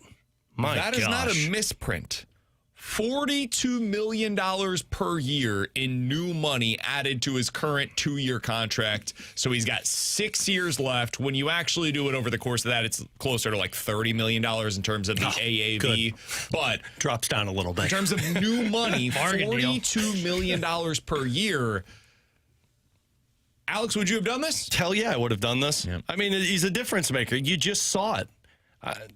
This is the position that I just think you have to pay. If you get the right guy, he can last a decent amount of time in the NFL and reign at the top. And look, if I'm the Seattle Seahawks and I just won the Super Bowl, but on top of it, it was won and Sam Darnold was my quarterback, yeah, I'm going to keep the guy that made Sam Darnold look good in Jackson Smith-Njigba. So hell of a deal, and I totally get why he is the highest paid wide receiver now from it. Yeah, I agree. I think you had to pay him. I mean, look at what he made Sam Darnold look like. He made him look like a good quarterback, and you won a Super Bowl because of it. Mm-hmm. So, yeah, you had to pay this kind of guy. He's a difference maker for that roster, and he did this following year when he put pressure on him by trading away your other best receiver at the time in DK Metcalf. So, yeah, I think this was a smart move by the Seattle Seahawks. They had to do it. Now, if you're a team that's looking at the receiver market going, oh, crap. Like, now you're the Rams, you're going, well, damn, we were trying to reset the market first. Now we've got to beat this deal to get Puka locked up. Yeah, next year, these are the wide receivers that are expected to hit the market in free agency. Puka? Yeah, you got to pay him. Chris Olave? Drake London? Zay Flowers? George Pickens. Those guys are all going to get paid. And I mean, like, more than what we saw this year from, what's his face? Alec Pierce. Yeah. All of them will make more. The only guy I think that can will reset the market would be Puka. I think he'll get slightly above them. But the other guys, even if you're not resetting the market, you're going to be pretty close. And whew. Yeah, it's real money that's about to have to be handed out to some of these wide receivers. They've been hitting in the draft, and when you hit, it's great, but this is what's required, and this gets us to the NFL draft. Alex, we saw this offseason, Kenneth Walker was maybe every bit as important to the Seahawks' run to the Super Bowl as Jackson Smith-Njigba. Now, JSN was better during the regular season, but once you got to the postseason, I would say Kenneth Walker was their best offensive player in the playoffs. He got $15 million a year, a little less than $15 million a year for the Kansas City Chiefs in free agency. JSN just got 42 per year in free agency, so to speak, in an extension at least, with the Seahawks. Would this influence the way you're drafting this year at the top of the draft? Meaning not going after running backs and going after wide receivers? Yeah, so you've got, the number one player in a lot of people's board this year is Jeremiah Love. And I don't think any of the wide receivers are at the same level as him in terms of their overall talent. But let's say it works out for Jeremiah Love. You're paying him already as a top 10 selection, roughly $10 million a year. Mm-hmm. If I get a wide receiver with that pick and it works out and he's really good, not elite, but really good, I'm paying him $10 million a year. The best guys are getting paid $40. So I'm getting a $30 million pay cut from that for my wide receiver if it works out. Whereas with the running back, I'm basically paying market value. He's got to be a top 10 running back in the NFL the moment that he's drafted, or he's overpaid. Yeah. I see what you're saying. Influence the way that you draft in the top 10. It absolutely would, but I'd have to know my background information, because from what they've said, like, is Jeremiah Love a Bijan Robinson? Potentially. Because if he that's the thing. If he is, I'm still drafting that before I'm even worrying about the wide receivers, because that's a true difference maker. But if he's not, then yeah, I absolutely pivot and say I'm not going to go out there and pay market value for a running back who I'm not going to be competitive within the next couple of years because of where I'm drafting. And like, let's be honest, the teams that are going to be drafting Jeremiah Love, Tennessee, Cleveland, there's no winning in your near future. I'd be more reliant on going after a wide receiver and being like, let's go get this guy and have him in the system for a long time, rather than us aging out of Jeremiah Love, him costing more money, and us still being in the cycle of trying to get back to competitiveness. That's why I find, like, the Titans, I mean, you brought them up. They're going to be the team that will really see how they value this, because they could use a wide receiver. I mean, Calvin Ridley's your best option right now. That screams we need an upgrade. But you also look at running back and you go, Jeremiah Love, that'd be a great piece to have with Cam Ward. Well, guess what? I'm getting better surplus value on the wide receiver market if I go there, right? Like, Mekhi Lemon's one that I really like. I don't know if he's going as high as 4. I would be having that conversation if we're talking about saying, hey, we want to add a skill position player to our roster. Do I go for Jeremiah Love, or do I go and get the guy that's going to give us like $30 million in potential surplus value? Well, I'll just do that. I can go out and sign a Kenneth Walker or whoever that next running back is for cheaper rather than drafting the running back and then having to go spend $30 million on my cap to go get the receiver for my quarterback. So the Titans will be the interesting one. I would be leaning receiver rather than going with the running back. It's just better value on the board. And typically, now not always, but typically, those guys last a little bit longer. With running backs, man, Love's coming in with a bunch of tread on his tires already, and running backs don't last that long typically. Yeah, that's... The access to talent is just so much different at the running back position. You look at the free agency class. Think about all of the guys that changed teams, not only this offseason, but over the last few years. Derrick Henry was available. Saquon Barkley was available. We saw Josh Jacobs change teams. Kenneth Walker was the Super Bowl MVP and then changed teams that same offseason. Christian McCaffrey got traded. It wasn't a free agent, but he got traded. And you can then re-sign that guy or extend him or sign him via free agency for $15 million a year. Meanwhile, I just read you the list of wide receiver free agents for next year. Most of them will not hit the market. This year, the best receiver to hit the market was Alec Pierce. The market told you that based upon the amount of money that he was paid. Alec Pierce is like 60% of the player that a guy like Kenneth Walker is. 50% of Christian McCaffrey, 50% of Derrick Henry. He doesn't have the same value. And yet he's valued in terms of the dollar figure more than twice as much as those players that I just mentioned. So I do think it should be something that these teams are taking into account. Like, as I look at this top 10 in the draft, Alex mentioned Tennessee. The New York Giants are a team that is apparently at least taking this into consideration of going with Jeremiah Love potentially. I would rather see them take a wide receiver. Washington is another team.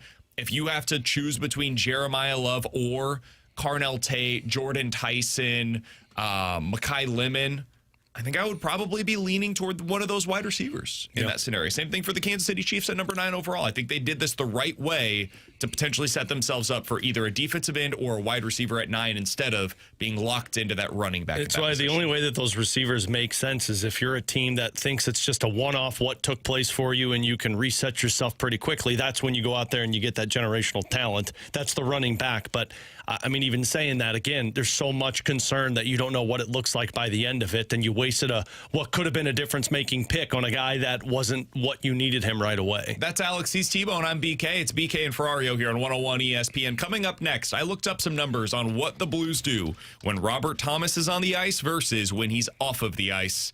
And it all signifies, once again, the offseason and really the immediate future of the Blues is dictated by his presence. We'll talk about that next year on 101 ESPN.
Tanner Hendrickson here with a Sports Center update brought to you by Saliga Heating and Cooling. Blues took down the Canucks over the weekend. They are off today. They'll be back in action tomorrow night when they return home to take on Alex Ovechkin and the Washington Capitals. We'll have pregame coverage starting at 6 o'clock with Alex Ferrario. Puck drop at 7 o'clock with Chris Carber and Joey Vitale. And in college basketball, Illinois advances to the Sweet 16, where they will take on the 2 seed in the South Region, Houston, in Houston on Thursday. 9:05 is expected tip-off for that game. The Sports Update was brought to you by Saliga Heating and Cooling, an Icon Heating and Air Conditioning dealer.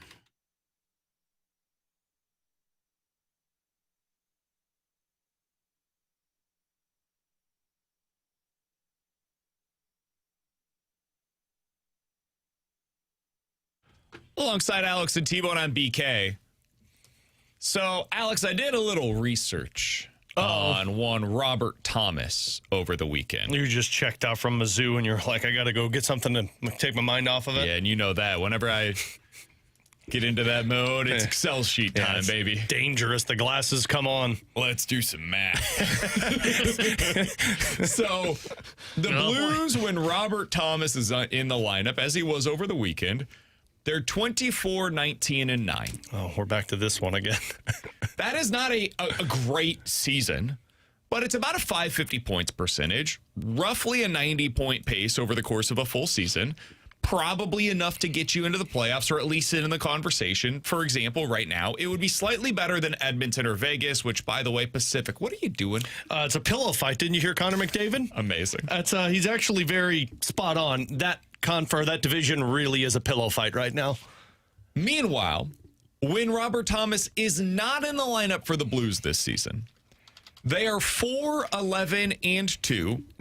That's a 294 points percentage, worse than the Vancouver Canucks. Ooh. So when he plays, they're basically a fringe playoff team. When he does not play, they are not only the worst team in the NHL, but by a pretty wide margin, they are an abomination in every way possible. Ooh, abomination. So, Alex, the reason that I bring this up is because we had the conversation at the trade deadline of does he stay versus does he go? Mm-hmm. The offseason is probably going to be a return of those conversations, especially as we get closer to July. When you see this in black and white print in front of you as to how they perform with him versus without him, does it influence the way that you feel about his future here in St. Louis at all? Hell yeah, it does. And if the stats that you gave don't influence you, well, then look at this one. Since the Olympic break, Holloway, Thomas, and Snuggerud, who have been together really since like March 2nd or 3rd, I think is when Thomas came back. But Holloway, Thomas, Snuggerud, since the Olympic break, have put together a total of 40 points.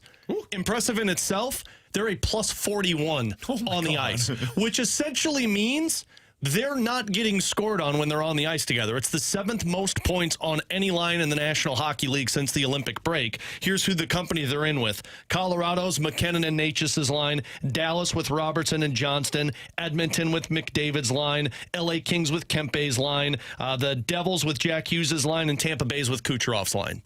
That's what they're on pace with. 7th best points. That's the best plus minus of any team. Like they're plus 30 better than the 2nd best team in the National Hockey League. So that line is not only great offensively, they're, I mean, I guess I can use the word elite defensively, at least in this stretch, which is about 12 games. So yeah, it absolutely does. And I don't think it influences it as much as, hey, they're winning when Robert Thomas is on the ice. Hey, Robert Thomas is bringing the best out of Snuggerud and Holloway. And for what you've invested into those pieces, you need to keep a elite center with them so that you can have that line combo. I truly believe that if they would have had those guys healthy all season, then what the pillow fight is in the Pacific Division, you're probably still fighting for that wild card spot. But their issue is not offense from the top line. Their issue is not defensively, although the underlying numbers aren't the prettiest. The goaltending's been very good. Their issue is depth of scoring, because I've got one more for you. They've scored 27 goals in total, the team, since the Olympic break, and Robert Thomas, Jimmy Snuggerud, and Dylan Holloway have contributed to 20 of those 27 goals. How about this? At 5-on-5, when they're on the ice, Snuggie, Holloway, Thomas, outscoring the opposition 9-0 during the stretch. That's plus 41. When they're not on the ice, you've been outscored 8-6. Yeah. And that's just at 5-on-5. That is not including any of the special teams numbers. Now, I can say this because we've just given you all of the data to back it up. They have a true number one line that can play with the rest of the National Hockey League.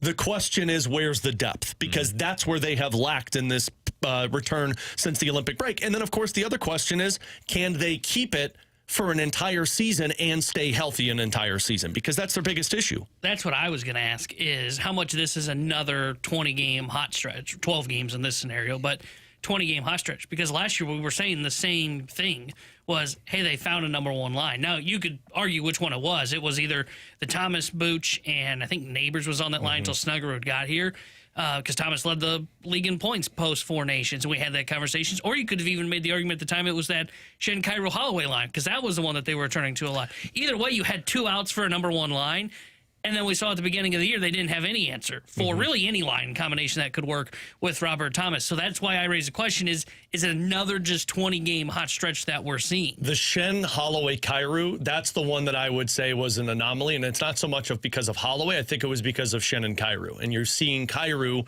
how inconsistent he can be with his offense. I think that line should tell you more about what Dylan Holloway is. And Dylan Holloway was hurt last year at the end and then was not 100% confident with that injury he returned from at the beginning of the season and then suffered another injury. So his inability to stay healthy has been a major factor into it. But last year, I was ready to buy into Thomas, Snuggerud, and Buchnevich.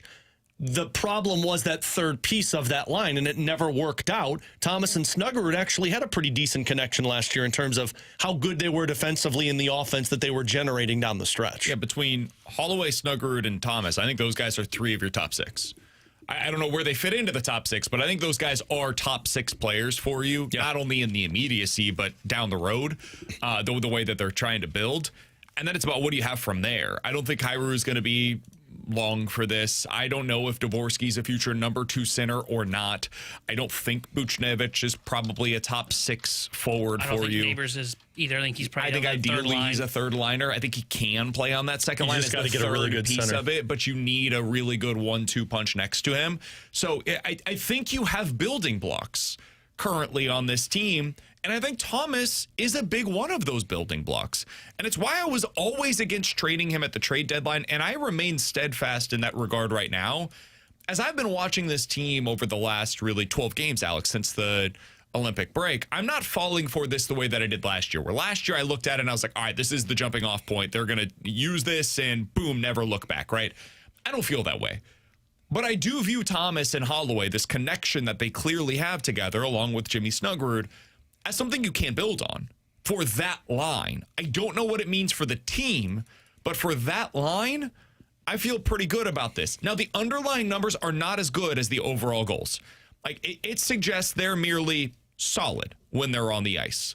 But the fact that those 3 can play slightly above the top lines that they're going up against, it means that they're good. They're really good. With no depth behind them, which means they have to be out there and do everything. Exactly. That's where you need that second line that can just be a threat offensively so that other teams have to take them into consideration, which allows Thomas and Holloway and Snuggerud to get their better matchups on the ice. It's why I truly believe, and look, I know I've switched sides of this fence because I was on track of look, if you're going to get that return for Robert Thomas, then I think you have to pull it off. He has changed my opinion, and it's not because of what Thomas is doing, because I've seen Thomas do this. It's because of what Snuggerud and Holloway are doing with Thomas. Their bigger issue, the bigger hole that needs to be filled this offseason, is finding that secondary scoring, finding that second line that can be just as much of a threat as the first line, so that now you're working with gasoline here to where it's like, okay, how do we match up against? Because right now the Blues are an easy matchup. It's like, cool, we just need to shut down the Thomas line. May not, we may. And if we do, good luck beating us. And if you do, you're going to beat us because you've got elite goaltending. You've got to have another out. And if you don't build around Robert Thomas, you're the team that I mentioned when he's not in there. You're the team that is probably picking number 1 overall next year. Because when he's out, when he's away, they are awful. Mm-hmm. Like they are. What you saw this weekend with the Vancouver Canucks, that team didn't want to play hockey. That team's awful. I mean, that is like an embarrassment for hockey, honestly. For the NHL, that team is putting out that kind of effort, and there's still, 12 games left to play this year? Yeah.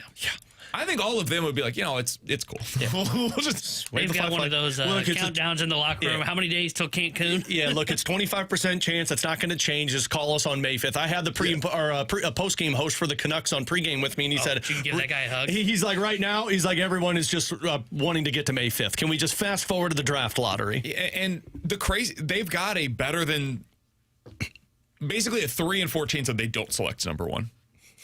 Which is why I find it, I love the NHL select worse than 3. Yeah. So they're going to get a good player one way or another, but man, you kind of need top 2. You need number 1. If you're going to go that bad of a season, you need number 1. At least in this draft, you've got a really good consolation prize if we're you select. We're not merging them with but the problem is you're not getting to Vancouver pick. and Calgary suck. You're merging together. The problem is you're not able to pick if you're Vancouver and Winnipeg.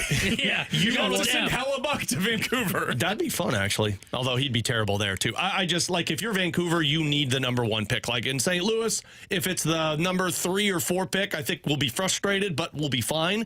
Vancouver, if you get number 2, I understand it's the consolation prize, but man, you want to be picking that guy rather than basically hand it and say, here, you get to choose this or somebody else. The way their lottery works, they actually have a better chance to pick 3rd than to pick 1st or 2nd. Yeah. Mm-hmm. Yeah. After this season. And they have never picked 1st overall in franchise history, like ever. If you get through all of this and the Blues were to select number 1. God, it's going to be so good. Or Toronto ends up selecting number 1, something like that. You've got to be like, or Winnipeg. Are you kidding me? We went through all of that, and we pick 3rd in a draft with 2 elite players, and you're going to get a defenseman.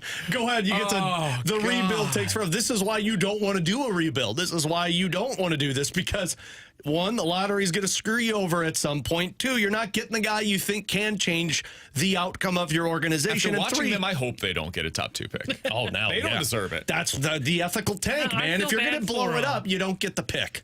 I feel bad for Gary the Vancouver Bettman fans. And then like how they're like, oh, we'll do the live lottery balls on television so people can see it. Oh, yeah, sure, because it's not rigged, guys. I know those cards are flipped over with already pre-decided logo on it. That's why St. Louis will be picking 1st, because they know Stenberg wants to play with his brother. He's Alex, that's T-Bone, I'm BK. The Puck Cancer 3rd period charity hockey game is this Friday night. It's at Centene Community Ice Center. You can tune in on Friday afternoon. You'll hear the Fast Lane. They'll be broadcasting live before the game from 2 to 6 at the E&B Granite Studio. Tickets are on sale right now for the game, the 3rd period alumni Puck Cancer game. Kelly Chase continues his battle. He is bringing together the Blues alumni and other NHL alumni for a special night in support of Siteman Cancer Center and the V Foundation for Cancer Research. Grab your tickets now for the game for this Friday night to support these 2 great organizations. Then tune in for pregame on Friday afternoon as the Fast Lane will be broadcasting live from the Centene Community Ice Center. By the way, we're getting in on this as well. We've got David Backus tomorrow joining us on the show ahead of that game. We've got Paul Bissonnette joining us this week as well. And we're hoping to be joined at some point by Brendan Shanahan. So a lot of great content coming your way this week in preparation for Friday night's Puck Cancer 3rd period game. Get all of the information and your tickets. Find that information online. Check them out, 101ESPN.com. You'll be able to find all of the information over there. Coming up next, time for the junk drawer here on 101 ESPN.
Hey, it's BK alongside Alex Ferrario for our friends over at Underdog. I hope you've been getting in on the action, Alex. You can't beat this time of the year. You've always got something available for you over on the Underdog app. And right now, they've got a 50% profit boost. Seems like it's endless over there on Underdog for me.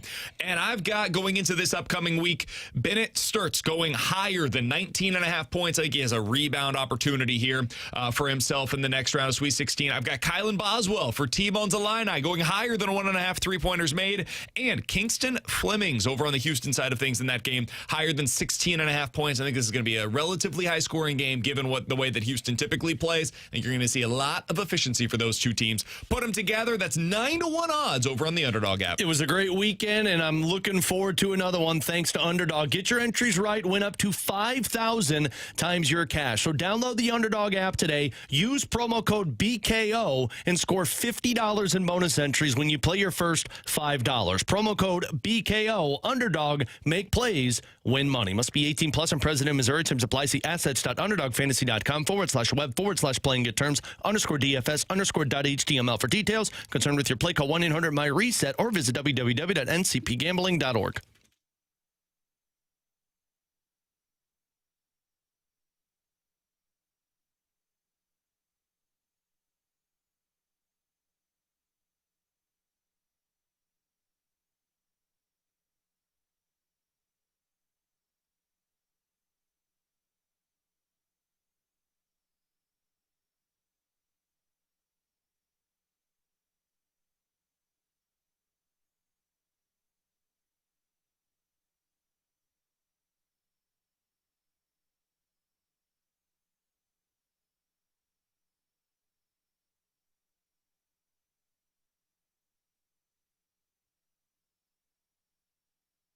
With Alex and T-Bone, I'm BK. Alex, I'm going to need you to check out my computer here in just a moment. Oh, jeez. Because we got a text just a little while ago as part of the junk drawer today from the 314.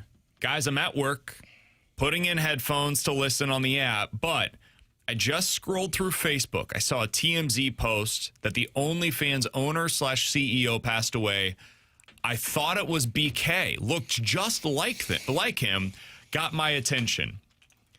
I had never seen the owner of OnlyFans before, Alex. I'm pulling it up. This guy looks like he could be my cousin. Oh, my gosh. It looks as though like either I'm doing an imitation of him or he's doing an imitation of me. It's crazy. Like, legitimately looks like he could be my cousin. First of all, I don't know why I've never... Well, I've never seen the guy before. Well, I know, I've never seen a picture. But, like, for how successful OnlyFans has been over the last couple of years, you'd think you'd see more, like, stories about the success of OnlyFans. Are you sure this isn't you? You do go on a lot of trips Leonid Radvinsky. You go on a lot of trips that, like, you know... Was his name. Don't think people that work in radio would be able to go on. True. You know, you have like endless vacation. I have contract? endlessly talked about, like, hey, maybe I'll do the foot stuff for totally. OnlyFans. Yeah, it's like, kind of weird. For advertising. It's not just the nose, it's the smile, it's the beard, it's the hairline. Like, dude. It's all of it. Looks just like me. It's kind of. Hey, man, I could be a millionaire. I'm fully convinced. Should we do the thing where I now take over for him? Sure. I'm now in charge of Hell yeah, man. But T-Bone and I get at least a percentage of it, though. Cool. If you guys can figure out how we can make that happen, I'm in. We can. There's got to be an AI way. Do you have a doppelganger? Do either of you feel like you have a doppelganger out there? No, I don't think so. I don't think there was somebody told me in college. What was his name? It was one of those magicians on True TV. Carbonera. Is that his name, or is it a pasta? That's a pasta. Yeah. There was some magician on television on True TV that people said I looked like, but I've never seen it. So I don't know if one. You just look like Hank. I mean, that's one I have heard before from this show from our audience. Well, Donnie thinks so, too. Right? In a gnome. In a garden gnome. You get that a lot. Someone in college said I reminded them of Mr. Burns from The Simpsons. Is it Hank from King of the Hill? No, it's the kid from King of the Hill, Bobby. Bobby. Yeah, Bobby is who he looks like from King of the Hill. It looks just like him. Impossible not to see. It looks just like him. I'm actually kind of glad I don't have a doppelganger because then people, can't that was so good. Make fun of you for it. Sorry, T-Bone. I don't see him. At least you're not the OnlyFans guy. Yes, yeah. You do see it. You're lying. There could be worse comparisons, I guess. No, I don't see it. Really? I don't have red hair. I don't know To if Bobby? Yeah. You Bobby look doesn't just have like red this hair. kid. Bobby, this looks like red hair, kind of blonde hair. I'd say blondish. blonde hair. Blonde brown. No, Light that's not brown. me. Nah, That's It looks just are you like looking you, at the dude. same guy? yeah, I'm looking at the same guy. This is like It's identical. well, but like, how is he saying that's red hair? Yeah, I don't that's know. blonde. I know. I Are don't you know. colorblind? No. That is not. Are you? red hair? No, I'm looking at the picture. That is blonde It's hair. closer to yellow than it is to red. Yeah, I actually think he's just bald, and it's just to make it look like there's hair there. But yeah, this is T-bone to a T Michael or a B. Carbonaro That what the name is? is the guy's name. I knew it was a pasta dish. I could see that. Yeah, I don't think so. Close enough. I think when you were younger, maybe. When I had my face shaved, maybe I shaved my face a Yeah. lot in college because I had to do the television stuff. Yeah, when you were younger, I could see that. Yeah. At least I'm not the OnlyFans guy, right? Sharon and Clayton said, "Holy hell, BK, had no idea you were a porno mogul." R.I.P. Are you a porno mogul, man? It turns out. Somebody said sorry. BK's ass wet. Said sorry for your loss, BK. Are you kidding me? You're worth so much money now, man. You need to find a way to put yourself, say, like you're a long lost brother or something like that to get that money. Yeah. There was a guy on Love is Blind that Oh, geez, here we go. one of my wife's friends texted her and said, "I'm sorry.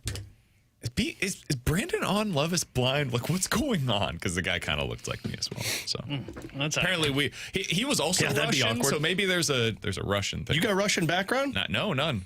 I thought you were Italian. Yeah. Yep. Maybe he's been lying all along. Oh, your name's not even Brandon. Yeah, it's not even Kylie. Yeah. Yeah, I've got It's Kalchinsky. mostly Italian and Glad you then could think of one I couldn't off the top of my head. So what I a could come up little with. bit of Irish, a little bit of Czech in me. I guess Czech. Yeah, the Czech would make sense. Sure. T-Bone, what are you? You German? German, Swedish. I don't think there's any Irish in mine that I can think of. I think it's Swedish and German are the big two. You Mine's- just Italian? No, my mom's got, I think it's Irish she might have in. I don't know. She's not fully Italian. She's got like Irish and English or something I should like work that. for the Blues. Just really, since I'm Swedish, I could be in the Blues front office. You should probably put a resume in. They might look into you. We've had a lot of people that say T-Bone. Stop it. I know. It's like T-Bone not a thing. legitimately No. is.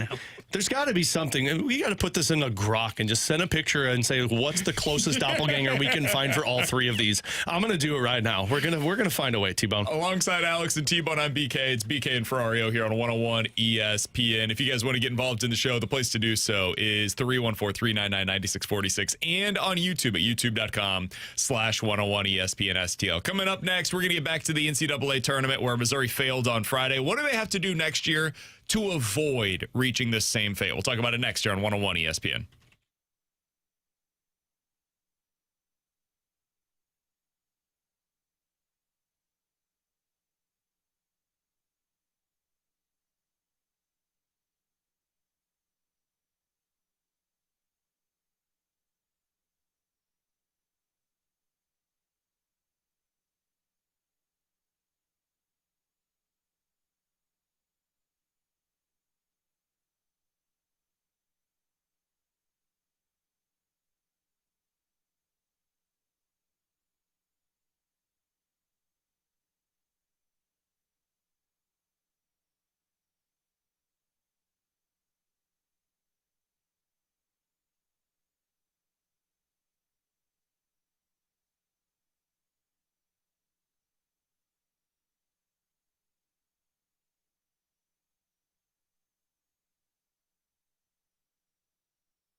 Alex Ferrario with you to talk about my friends out at Classic Air Care, a company that has been making people comfortable since 1926. And with spring being officially here, a couple of tips they want to remind everyone about to keep that HVAC system going. One is to make sure you get the proper maintenance checkup for it. If you've got one of those older units that just needs to be looked at, smart to do at this time of the year before it gets that heavy work in with the AC and all of the hot weather that is about to come our way. But also make sure that the HVAC system is cleaned. There's no leaks or loose debris hanging around with it, and change your filter system. This is all tips you get while using Classic Air Care, and I've used their maintenance agreement since 2016. Twice a year they come out, check the unit, clean it, fine-tune it, make sure that there's no issues that might pop up, and if they do, I get priority scheduling because I'm a part of that maintenance agreement with Classic Air Care. They've got financing options if you're looking to purchase an HVAC system, and they also have incredible technicians that have been doing this for 30-plus years when they come out to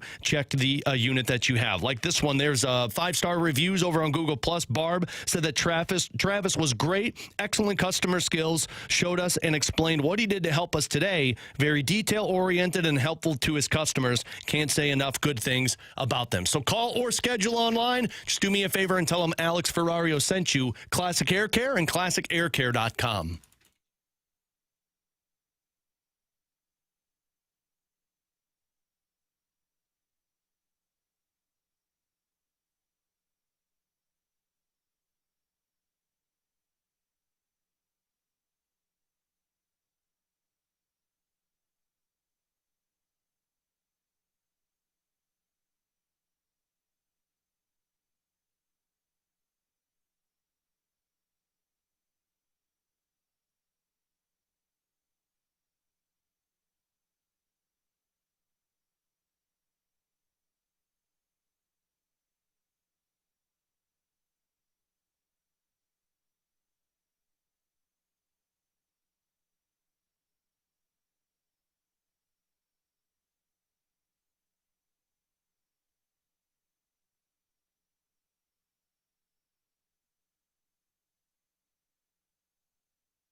Alongside Alex and T-Bone, I'm BK. Got BK and Ferrario here on 101 ESPN. T-Bone, I'm going to have you grab this Dennis Gates cut of him reflecting on the season. Because I think if you're a Missouri fan, when you hear Dennis Gates talk sometimes, you just think to yourself, why'd you have to say that? Like, why did you have to say it that specific way? Here's him after the loss over the weekend. How I will remember this season. I'm pretty difficult on myself. I'm hard on myself when it comes down to coaching. I don't think any coach could have brought the team to this place based off of where we were dealing with the injuries that we dealt with. So I pat myself on the back at the same time, but there was still sort of a goal in mind. I want to win a national championship, and I didn't. So for me, that's a fail. Couldn't you have just said the last part? No. We had to say, I don't think any other coach could have done as well as I did this year because of the injuries. Like, what? Well, you got to find an out, man. He's trying to get a contract extension. You got to find an out of saying, like, hey, if he just says the last part, what's the selling point to stay around? You know what? Touche, fair point. Man, if your lineup was so thin that injuries to Javon Porter and Anor Boateng were the reason why you ended up losing each of your last 4 games and 5 of your last 7 and 6 of your last 8, if that's why that happened, and you needed a really heroic effort by your team in SEC play just to get yourself off of the bubble, if that's what was required, then it's on you that your team needed all of that. You were the one that brought this talent in. You were the one that decided, I want to go get Sean Phillips and Sebastian Mack and Jaden Stone and Javon Porter in the transfer portal. Luke Northweather, got to have it in the transfer portal. Couldn't have possibly gone and got somebody that would help us more. That's on you as the head coach at Mizzou to get the talent that is necessary. And if you failed in the portal this offseason, that is a reflection of your own ability or inability to get the right guys on campus. So, Alex, as I do some of the post-mortem stuff on the Mizzou basketball season, I've been thinking a lot about, all right, how do you avoid being in this exact same place again? Because I think that's the biggest criticism of Dennis Gates thus far is every season outside of the one. Throw that one out. That was a one-off. But basically every season kind of feels the same. Good offense, can't get stops defensively unless you're able to get turnovers. And when you get to March, the offense also kind of dries up. And you're relying too much on any one player in any given season. It's the same story every year. You don't have a big man. Your guard play at times is a bit erratic. And it's all right, well, what are we going to do to avoid this? Well, you've got this superstar level player coming in that's a high-level recruit, broke every California scoring record this past season. All right, that's a great starting point. You should have T.O. Barrett back next year. You should have a guy like Anthony Robinson, I'm guessing, back next season. I think you will probably have Trent Pierce back next season. Trent Burns should be back next year. All right, those are building blocks. I'm hearing a lot of returning players, though. It's 5 guys. You should have 5 open spots available for you in the transfer portal. Mm-hmm. Can you please get a big? Just one. One legitimate big man. One. Who can actually score the basketball. And play defense. And not foul out of the game by the halftime. If you can do that, it would be the first time in the Dennis Gates era that we've seen it. Who's had more issues finding a quarterback or Gates finding the big man? At least Drink has fallen into a quarterback with Brady Cook, who was solid. Yeah. I haven't seen that yet. No. I mean, you look at Mizzou under Dennis Gates, out of the 4 years, 3 years, they had either a guy that you just flat out didn't trust or a guy that wasn't actually a center. Yeah. Playing at the center position. The other thing for Drink, at least he had a guy even in Prabula, who I think we agree was a miss. At least he had a trait he was good at, which was running, right? And I'll say that, Prabula was for Mizzou football this year what Sean Phillips was for basketball. All right, well, I didn't live up to it. Yeah. He was fine. He's passable. Can you please get somebody that, really helps you win? Mm-hmm. Is a driving force behind the winning that you're doing. That would be, to me, if I'm pinpointing one thing that can help them avoid the same fate in future seasons, get a big. Yeah. Well, look how you got beat by Miami. I mean, they beat you underneath the basket, especially in the offensive rebounds. 16 offensive rebounds. Yeah, to 5 or 6. It was ridiculous. I feel they couldn't rebound watching that game in person. So I mean, I'm with you there, but I think the other thing that you mentioned is being so top heavy. It feels like they go out there and they try and find that one big piece, and then they'll say, all right, this is the driving force behind it all. To where, I mean, if you've got 5 open spots and you're talking about this difference maker that's coming in, I still feel like you need to have 7 guys that can go out there on the court at any time. And I don't feel like they had that this season. Yeah, they were not very deep. It felt like they had about 4 that you trusted when they took the court. And then from there, it's if you go any deeper, you're in deep trouble. And I don't remember, did that Kobe Bryant team have that? Kobe Brown, excuse me. Did they have that? I don't think they were very deep. They were either, pretty 5 heavy, weren't they? So they were okay. They were better, but that first team was a little deeper. And then in last year's team, they had Mark Mitchell, Tamar Bates, and Caleb Groh that you really, really, really trusted. Any of those 3 on any given night would get you what you needed. And then you had a few guys that would kind of add in here or there. I think you typically need 3 guys. Yeah. You need 3 guys that you can trust offensively, and that was the problem. We went into the tournament, and I said this on Friday. Out of Mark Mitchell, T.O. Barrett, and out of T.O. Barrett, Jaden Stone, and Ant Robinson, you need 2 of the 3 to show up because you knew what you were getting out of Mark Mitchell, and he did end up having a really good game despite the weird starting point of it. only one of those three showed up in the game. Yeah. So, and he showed up late in the game too. You need more than that. You need more than that. And I think next year with the freshman that's coming in, he's going to be one. I feel pretty good about that. I don't know who else you can trust on this team because T.O. Barrett had a really nice 3-week stretch, but then he was not the same guy. He was awful in that NCAA tournament game, and he was also pretty darn bad against Kentucky as well. Can he really be a starting guard for you going into next year? I think he's probably going to be asked to be that. Is that too much? I don't know.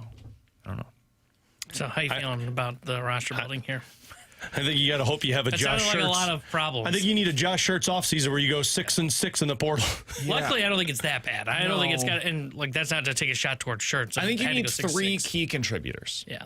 And they don't all have to be starters. I think you need 2 guys that probably can start for you and then a bench player. Yeah. If you can get that in the portal, and you should be able to, but if you can, I think you'll be fine. And they should be in a better spot this time next year than they were right now. But I don't know. And you look at Illinois' build, we can use them kind of as an example here. They've got 3 guys that they can go to. It would be Wagler. And you can argue 4 in Mirkovic. I would say it's Wagler, Boswell, and then Stojakovic coming off the bench. Mm-hmm. And Stojakovic was not a guy that originally came off the bench. Originally, he was in the starting lineup before Wagler really took off. But there's 3 guys, right? They get production from their top 2. And then in a game where maybe one of those guys is struggling, like Wagler, I think, was quiet in that game against VCU for a while. Guess what? Stojakovic comes off the bench and puts up 22 points. You need something like that where you've got 3 guys, and then you add in the big guy, which is what Illinois has as well, and you can do it 2 different styles, right? One of the Evie brothers is what did you just say? Shut up. I'm making a point, okay, Brandon? Let's continue there for a second. No, we need to go back a little bit. One of them is a passing Isevich. Center at the top that can move the basketball and shoot the 3 and is not a great rim protector, but then his brother Tomislav is very good at protecting the rim. One of those 2, if you can find one of those 2 guys to come in here and be a center for Missouri on top of those 3 scores, now you've got something. What's the other brother's name? Tomislav and who? Tomislav Isevich. And what's the other one? Yeah. I don't remember his first name. Must not be that also important. It's Ivisic. Whatever. There's no S first. There's a V-I-V-I-S-I-C. All I know is it's the Baltic 5. That's all you got to know him as. Okay? Isevich. Come on, Tebow. Somebody on the YouTube chat, Landon Alexander, says they'll have Tony Bryant next year too. Yes, and Tony Bryant I think is going to be a good player, but he's like a 4, and he's also not the level of player that Jason Crow Jr. is. That's the all-world top 5 player in the country recruit that they're signing this offseason. He's a combo guard. He's the one that comes in and immediately changes the outlook for your team. Tony Bryant is I think in the 60s or something in terms of his ranking. I think he's going to be a good player. The odds are very much in favor of him being at Mizzou for more than a year. Jason Crow Jr., something has gone horribly awry if he's there in year 2. He is the kind of kid that should come in, immediately be a difference maker, and leave after 1 year. So that's why it's so important that you surround him with the necessary level of talent to take advantage of that 1 year that you have him on campus. It's also why I think they need to change the way that they're scheduling, because they should be showcasing this high-level player in the non-conference slate. And so that way you could build up some wins in your non-conference slate. So that way then you get into the tournament and you're not a 6, 7, 8, 9, or 10 seed as they have been basically the entire time that Dennis Gates has been their head coach. But there's just a lot. There's a lot to do in order to avoid this same fate a year from now. But we've now arrived with Mizzou at the place where it's all judged based upon what they do or don't do in March. If they don't have success in March, and it's a hard place to be as a program because we see this, man, every year where good teams lose. Florida was an awesome team this year. Mm-hmm. They're gone before the second weekend. They couldn't even make it through weekend 1. Vanderbilt, really good year for them. Gone, done, game over before they even got to the second weekend. And that's the reality of playing in March. It's hard to win this time of the year. Look at Kansas. They haven't made it to past the Sweet 16 in 4 years, 5 years now? It's tough, but it's the name of the game. You're judged based upon what you're able to do this time of the year. All right, coming up in about 15 minutes here on BK and Ferrario. Jordan Walker's starting to hit again. Does it matter? Talk to Steve-Bone about his spring training stats that he loves so much here in just a little bit. And are up next here on 101 ESPN.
Ooh, hoo, hoo, hoo. Zonomir Ivasic is the older brother. Tyler is pathetic. Could we please get a better Illinois sportscaster on the air? Yeah, that Did Tyler they guy mean to call him sucks. Tyler?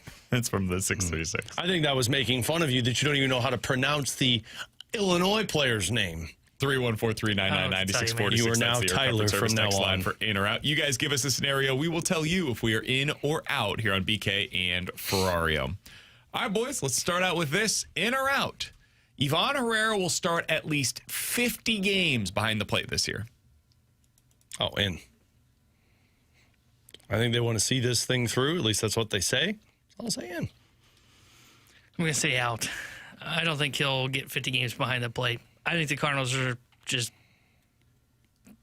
saying the right things and will not follow through on it. I think they'll try it. They'll kind of slowly progress to it. And then the pitcher's going to be like, I like it when Baez calls the game and he throws guys out when they run on me. I don't like it when Herrera's back there. So I'm out. I think they'll try it, and I think they'll end up settling on he's a DH or a left fielder or a first baseman or whatever position they'll decide to put him at. I think it was somebody in the St. Louis Post-Dispatch. I can't remember if it was Lynn Worthy or Derek Gould who wrote over the weekend. They compared the situation that the Cardinals could have a catcher to what the Yankees had a year ago. They mentioned Ben Rice being in a similar spot to Ivan Herrera right now at this point in his career. Ben Rice last year started 48 games as a DH, 46 games as a first baseman, and 29 games behind the plate. So that would obviously be an out, be an under on the 50. I'm going to say in. I think for this year, they will try to get him 1 out of every 3 games, ideally. And at times, I think you'll see him even more than that. So I'll say in, but the success of that this year will determine if it's over 1 a year from today. Alex, what do you have for us? Guys, in or out, when the Blues are back to competing for a playoff spot, Logan Mailloux will be a part of their top 4. In. Say he's top 4. I'll say he's the 4th defenseman in that 4. He has not played fewer than 19 minutes since the team has returned from the Olympic break. And in that time frame, he's got 5 points and has a +4 on the ice. Take that. Yeah. I think I would say in as well. He's playing better. He looks more confident. He's an offense kind of first defenseman. What do you think? I don't know if this is a good comp or not. I truly came up with this on the fly. Do you think he could be Justin Falk? Ooh. Yeah. Like, that's kind of the vibe I'm getting, where I watch him defenseman and I go, okay, he's good. He's fine. He's not great. Honestly, I think he could be but Cam he could Fowler. be more offense. Yeah. I think he could be what Cam Fowler was in Anaheim, to where he puts up points. I mean, he's got the ability to put up 30 points in a season, probably 25 to 30, if they're using him on the power play and they're playing him as much as they are. And I think he's good defensively to at least not make mistakes. So, yeah, Falk, Fowler, I think he's got that in them. And those guys were top 4, so I'm in. Did you guys know that Zach Bolduc hasn't scored in his last 30 games? Mm-hmm. 30. It's not his fault. It's the role. I still want to go back and say that was a terrible trade that they would like to redo. Yeah. How many goals does Logan Mailloux have in his last 30 games? Well, in his last 12, he's got 2. I don't think he's scored since. Yeah, he hasn't scored since December 12th. That would be 35 games. So 2 goals in his last 30 games. Ouch. Yeah. It's not what you want, man. No, like we all said at the time, that trade was for the now. T-Bone? Guys, Matthew Liberatore will be getting the start on opening day for the Cardinals, so that must mean he's our best pitcher. In or out, Matthew Liberatore will have the best ERA among starters this season. I'll say out. Don't ask me to name who it's going to be. I was going to say, are you just going to go out? Flip a coin. Yeah, I'll take out 2. I have odds that I like when I can say that somebody other than him. But if you said I have to pinpoint who that player is, dude, I don't know. I think they're all kind of the same. I think any of Libby, McGreevy, May, or Leahy could lead this team in ERA this season. I do not think Palante will do so. But any of the top 4, I think could. It's bold. And I think they're all pretty similar. So if you're telling me the odds are this guy versus the other 3, I'll just take the other 3. What he said. I would say out as well, but I would pinpoint a guy, and it would be Dustin May. I think May will bounce back and lead the Cardinals in ERA this year. I'm good with it. 314-399-9646. That's the Air Comfort Service text line for in or out here on BK and Ferrario. From the 314, guys, the Blues should pull their goalie late in tied games in order to avoid getting just 1 point. In or out? You know I'm in favor of this. Yeah, I'm in favor of this. Jim Montgomery would be fired, and honestly, I think there would be so many people that would be whining if Jim Montgomery did that to lose the game. I'm assuming you're out, too. Yeah. They would be silly. Did you guys see... I like when people say silly. Did you see what Florida was planning to do yesterday at the end of that game, by the way? I did not. So their coach came out afterwards. T-Bone, have you seen this? No. Their coach came out afterwards, Todd Golden, and said they screwed up. They did not execute what they were trying to do on that last possession by Iowa. Oh, I thought you were talking about the Panthers. I thought he was the Panthers when he said Todd Golden, and I'm like, Paul Maurice is the coach. You can't jump from hockey to this, man. The Florida Gators, what they were planning to do at the end of the game against Iowa. You just jump in sports on me. The final possession, they were hoping to foul. They were up by 2 at the time, and they were hoping to foul to leave about 9 seconds to go for Florida to get the ball back in the event that Iowa made both free throws. Their whole idea was if they make both, we still have another possession. In worst case scenario, we go to overtime. If they miss, we're probably going to come out with a win in this game. So they were kind of playing the odds there, and that they believed that it was the right call. What would your reaction have been had they executed on that game plan? And with about 8 seconds left, let's call it, they foul up by 2 to put Iowa on the free throw line. I would have thought it was stupid. Yeah, kind of. Why don't we just play defense? Okay. Although I will say, playing defense, I think it was... In fact, what they tried to do led to them giving up an open three-pointer in the corner. Gonzaga screwed their game up against Texas on that final possession to where they tried to play defense, and Texas knocked down that 3, where if they just would have fouled them and put them at the line, Gonzaga would have stayed up by 1 on that. Kansas tried to play it out, and they gave up the easiest layup you'll ever see on a final possession. And we talked about it. It was insane. In the Kentucky-Santa Clara game, to where Kentucky should have, or no, that was foul up 3. Yeah, foul up the 3. I think it's situational in all of those, but yeah, in the situation that you just presented, I think it's stupid. Yeah, I hadn't really heard anybody make the case for this previously. Apparently, it's a Ken Pomeroy idea, and Todd Golden is one of the only. He's actually used this before in the past. I think his team was up by 2 with 20 seconds to go, and he decided to foul to either give his team a chance to get the final possession or to just end it right there. It's an interesting theory. I haven't thought about it enough to really say strongly one way or the other. I kind of get the strategy behind it. I really don't like it going against a team like Iowa, especially. That's the problem. They have great free throw shooters. Well, yeah, that and okay, so even if the worst case happens, right? You foul them, they make the 2 free throws, and let's say you don't even score then, right? You do get the extra possession. You go to overtime. Well, the way Iowa plays, you're getting 5 possessions in overtime. Sure. So, if you go 0 for 2, they make their first 2 shots. Now you're really in an uphill battle against them. If you're playing against a team like, I don't know, Alabama, who's run and gun, and you're going to get a bunch of possessions in overtime, even then I wouldn't get it. But I think there's a better argument for it against that style of team rather than Iowa, who's going to take all 30 seconds on the shot clock. I think the big thing here, you would need the other team to be bad at free throws. Yeah, if you're playing Mizzou, for example, to be bad at free throws. You foul Mizzou up 2, maybe even up 1. Yeah. From the 636, in or out, Dennis Gates will be at Mizzou longer than Eli Drinkwitz. I'll be out on that one. Yeah, I'm out as well. I think Gates is going after this year, yeah. 314-399-9646 is the Air Comfort Service text line. From the 636, in or out, Burley will sign an extension with the Cardinals before Mason Wynn does. Say out because of his age. I would say out because of age and position. Yeah. Not as valuable a position to be a first baseman compared to Mason Wynn, who's playing shortstop, the most sought-after position on the field. is quietly already 27 years old. Mm-hmm. This will be his age 27 season. I'll have to look it up. I think he has 3 years left on his deal, so I don't think there's really any need to sign him to an extension. Just play out the arbitration process. Yeah. He might be out of the time frame that your roster is by the time he's ready to get that contract extension, so just have him be the stopgap for you. Alongside Alex and T-Bone, I'm BK. You got BK and Ferrario here on 101 ESPN. Coming up next, hey, Jordan Walker's starting to hit. You buying into this, Alex? We'll talk about it next here on 101 ESPN.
Tanner Hendrickson here. The Sports Center update brought to you by Universal Windows Direct. The Blues took down the Vancouver Canucks over the weekend. They are off today. They will be back in action tomorrow night when they host Alexander Ovechkin and the Washington Capitals. We'll have pregame coverage starting at 6 o'clock with Alex Ferrario. Puck drop at 7 o'clock with Chris Kerber and Joey Vitale.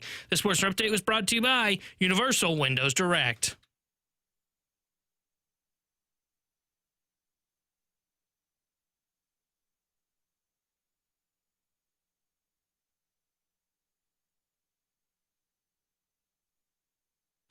Alongside Alex and T-Bone on BK. So if you look at the Cardinals' spring training stats, you're not going to be thrilled by what Jordan Walker has done. However, there have been some signs of progress. 3 worst words that BK could say. Walker's hitting again. Adam Akbani over on Twitter tweeted this out yesterday, Alex, after Jordan Walker hit a home run. I believe it was his first of the spring. 40 this upcoming season. Right, T-Bone? Jordan Walker's first 14 batted ball events had a 21% sweet spot percentage. In other words, hit it where you want to hit it 21% of the time. His last 14 batted ball events, man, that's tough. Batted ball events. We gotta make this thing less nerdy. Why don't we just say batted balls? About his last Better way to at go bats. about it. Yeah, instead of last events. 14 batted balls. 43% sweet spot percentage. Doubled it up, Alex. So he's hitting it where he wants to. And that also means that you're able to hit it at the angle that you want to. He's not on the ground as often.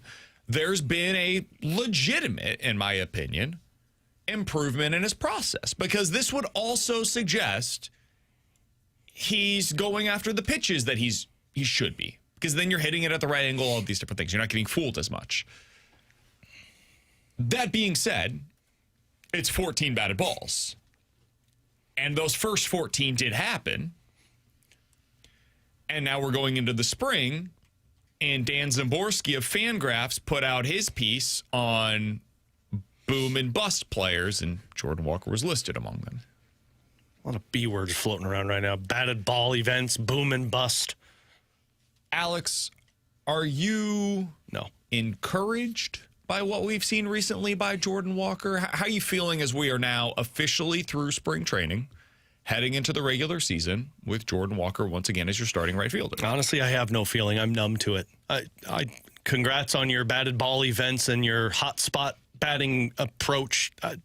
To me, none of that matters. It's show me what you've done in the regular season. It's let's see what it looks like after a month, after 2 months. I'm not going to do this rodeo of day-to-day with Jordan Walker. Be like, oh, we are, big boy. No, we are not. I promise you no, we will be. We are not. Not with Walker. If you want to do it with Wynn, if you want to do it with all these other pieces, great. With Walker, this needs to be a longer sample size, because I'm not going to go after 3 games and say, his approach looks great at the plate, because I've seen this before with Jordan Walker, to where it can look okay for a couple and then it dips back down. So I'm glad that the process is starting to work a little bit more in his favor, because frankly, this season rides a lot on Jordan Walker, and his career, in my opinion, rides a lot on this season. But no, I'm not going to do this after 2 games to where it's like, hey, those batted ball events are looking good. Dr. Xander on YouTube says, that sounds like me trying to explain to my boss how I've improved my KPIs when I don't know what a KPI is. Just fancy words and say I've improved. No, I'm not. Okay. I'm not buying this either. I'm not buying the PPM KPIs on the Blues and pre-games are starting to just right through the roof. This is great that he's That's a real thing. getting hot for whatever it was, 14 batted balls or whatever, but he's done this before. And I feel like it happens all the time when he goes into these weird, 5-game or 5-day stretches where it's like, hey, we haven't seen Walker in a while. Oh, he's in the cages. Yeah, he's in the lab. He's practicing again. He's in the beat laboratory. That's great. And then he comes back, and I feel like he looks better, and then he reverts back to himself. He reverts back into the bad habit, whether it's bad habits or he just gets back to, hey, I'm not seeing that slider well. Again, that goes low and away. So I can't make the right decisions at the plate. So, no, I'm not buying into it. And I agree with what Alex said. I think it's going to have to be more than like a 2-week stretch where you look at him and go, wow, he really smacked those balls really well this week. No, it's going to have to be a month and a half or longer to where we're going to get to that point. That's what a batted ball event looks like. You just slapping those balls around. That's a batted ball event I can get on board with. Just slapping those balls. Could you? You're going to have to find a good way to make this season entertaining, and it's going to be T-Bone talking about these guys just slapping those balls. Wait till he tickles them. All right, coming up next, we're going to hit the rewind here on 101 ESPN.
Boy, this past weekend was a perfect weekend to be out at Ted Drew's off of Chippewa. It was hot out. It was nice to be outside. Nice breeze, and you get that delicious vanilla custard that I love to get when I'm over at Ted Drew's. And I know so many people are doing so because the St. Louis tradition, it's open for its 97th season. It's been around since 1929, having so many people build family and friend traditions by going out to Ted Drew's off of Chippewa. And that's what they were built on. 4 generations. Family-run business on quality service and a love for St. Louis. And you go out there, you mix and match the flavors, whatever you want to get. Maybe check out their specialty flavors. I know you're probably still in that morning period, BK, so you could go to Ted Drew's and get the tiramisu. It's a blend of chocolate and pistachio nuts served as a concrete or a sundae. While you're out there, make sure you walk across the parking lot and check out their gift shop and their historical museum. You could see Ted Drew's memorabilia, St. Louis, Route 66, everything in between, plus buy Ted Drew's apparel and get some Ted Drew's gift cards if you want it. Plus, they're also looking for people. If you're looking for a job, you can go over there. They're hiring at teddrews.com for more information. Ted Drew's off of Chippewa. Real custard, real tradition. Ted Drew's, it's St. Louis.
Alongside Alex and T-Bone, I'm BK. You got BK and Ferrario here on 101 ESPN. If you guys missed anything from today's show, be sure to check it out on the podcast page, 101ESPN.com, and the free 101 ESPN app is where you go to find it. It's all sponsored by Schaefer Door Company. That 101 ESPN app, super easy to use. It's free to download. It's sponsored by Dobbs Tire and Auto Centers. You can always check us out on YouTube as well, youtube.com/101ESPN STL. Hey, on Thursday, we're going to be broadcasting live from inside of Ballpark Village. Home opener is just around the corner. We'll be set up steps away from the stadium. TMA will be there, then us. We'll be coming to you live at Ballpark Village, and it is brought to you by Rawlings. Visit the Rawlings Experience in Westport Plaza for everything baseball, softball, and to be considered one of the finest in the field.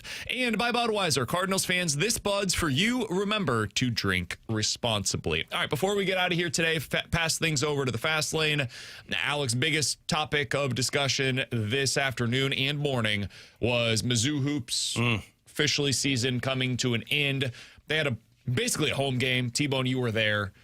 The crowd was amazing. Yeah, atmosphere was great. They couldn't have asked for anything better. They went up against a team that was average at best, and they stunk up the joint. They just weren't good enough. They gave up 53 second-half points. They didn't show up offensively in the first half, and it's kind of the story of the season, Alex. Too little, too late. Yeah, and it was a lost opportunity because being on the St. Louis court, you guys mentioned it, like that crowd was really searching for something to get into. The push that they had at the end of the first half, it's like they just wanted to break through, and Mizzou was unable to do it. I mean, I wasn't impressed by Miami at all. They showed that by the next round loss that they had, courtesy of Purdue, but Mizzou got beat under the basket, can't rebound, missed their shots like crazy. Their best players didn't show up until the second half. It was the perfect crescendo of a season that was very questionable in terms of what was Mizzou going to be, and they never were able to get to what they showed at the end of the regular season. Yeah, all the reasons that I was skeptical from the first time I watched Mizzou in person when they beat Auburn was why I thought all along, hey, they're probably not a tournament team. They're just too inconsistent. And that ended up being true, even though they made it to the tournament. It's what happened when they showed up against Miami. Every game this year was a flip of the coin on what version of Mizzou you would get. You know, sometimes it would land on the good side where they could beat Florida, they could beat Kentucky, but too often than not, their inconsistencies would show up and they couldn't compete with just about anybody, right? They had close calls against Oklahoma, who wasn't a tournament team, and then they lose in this game against Miami, who was very much just like them. And it was surprising to see how much they just couldn't build with the crowd, right? The crowd would kind of have a little bit of a crescendo, and then Mizzou's run would come to an end, and it would go back down. And then a little bit of a run's coming up, and then it would go right back down. So they didn't take advantage of their opportunity. As a 10 seed getting a home game, you're not going to get that very often, and they couldn't capitalize on it. Pierce, T.O. Barrett, and Cruz went a combined 2 for 22 from the field, 1 for 13 from beyond the arc. There's your story. And I'm pretty sure only one of the guys was the one that scored the baskets out of those three. Yeah, it wasn't good enough. It was, yeah. Trent Pierce was the only one out of the three of them that scored a bucket, and he scored 2. So, yeah, just not enough. And now I think Dennis Gates officially finds himself in the it's time. Yeah, it's time to do something a little bit more meaningful than just making it to the NCAA tournament. That can't be the end goal here. It's a good starting point. Year 1, that was exciting, but now it's time to take that next step, and so far it's felt very stagnant. All right, on the other side of things, for SLU, they lost yesterday. That was to be expected, though, Alex, or Saturday. They were a team that went up against an absolute buzzsaw in Michigan. They played really well for, 25-ish minutes in that game. They didn't have enough to overcome what Michigan had to offer. Successful year for SLU in every possible way. We were talking about, is it disappointing if they lose in the first round? Probably yes. They didn't, though. They were able to make it through that, and then they get to the second round, go up against Michigan, and you say your goodbyes. But a hell of a season. Now you officially have Josh Schertz locked in for next year. According to reports, he signed his contract today. So you're in a good spot, and now you hope that you're able to capitalize on this even more in the future. Yeah, and I'll be fascinated to see how he constructs the roster. You've got guys that are returning. Of course, Avila's time is done at SLU. Can you replace that, but can you also keep guys and continue that transfer portal success that you had last year? And this was an incredible season, and I was very impressed by how they played Michigan in that game, because for the first half, they actually convinced me that there was a chance they could beat Michigan. So that's the way you want to go out. You want to go off with a win and be competitive against a number 1 seed that you had no business being there in. So I'm looking forward to what the next couple of years look like with shirts. T-Bone, we didn't talk a lot about Illinois today because we've got more time to do so over the next few days as they lead into this game against Houston in the Sweet 16. Have we learned much of anything about them? They played Penn in round 1, looked great. Played VCU in round 2, looked really good, both offensively and defensively. What have we learned about them, if anything? I think you're seeing that the offense, you're starting to see this complementary pieces with Wagler get back into their rhythm. Like Mirkovic was dominant in that game against Penn. Awesome. Stojakovic was good off of the bench in that second game against VCU for them. So like you're starting to see some of those guys coming together. Wagler hasn't had to do much yet, which they're going to need more from him. I don't know if we've learned anything, though, about their defense. Their defense was my biggest question going into the NCAA tournament because, as you saw, as their schedule got tougher in the home stretch in the Big Ten, where they had losses to Michigan State, Michigan, UCLA, Wisconsin as well, it was the defense that was the problem. They couldn't get enough stops in those games, and teams were driving in, beating them off the bounce, getting to the basket and scoring. Well, the two teams they've played haven't been able to do that. Penn wasn't able to do that. VCU wasn't able to do that. Houston's the first team that might be able to, but luckily for Illinois, I think the draw is one to where I'm not even sure we're going to get that answer on their defense until potentially they get to the Final Four. All right, last thing here before we get out. It's been officially reported by Ian Rappaport. Travis Kelce has signed his contract with the Kansas City Chiefs, officially locking him in for this year. Now, it's being reported as a 3-year deal worth $55 million. Oh, yeah. That's fake. 3 more years. Almost all fake. Year 1 is $12 million. The way they've divvied this up, it's like a typical Rams contract where they're throwing in these dummy years. Year 2 and 3 of this contract, as long as he's cut, will cost them like $3 million. Oh, that's expensive. It's just, it's fake money pushed into future years to make the cap hit cheaper for this season so they can do a little bit more underneath the cap. You know what you could buy for 3 years if you're the for $3 million for the Kansas City Chiefs? It's a waste of money to just cut a guy for $3 million. God, that's bad cap management. He's Alex. That's T-Bone. I'm BK. Yeah. We will have plenty more on the Cardinals tomorrow as they officially finalize their roster for the start of the upcoming year. We will be at Ballpark Village on Thursday for the home opener. We will also be talking this week to many former Blues or NHLers that are going to be participating in this year's Puck Cancer event. Tomorrow, we're expected to be joined by David Backus, Derek Gould, and Jeremy Rutherford here on the show. So looking forward to that. We will talk to you then. The Fast Lane is next year on 101 ESPN.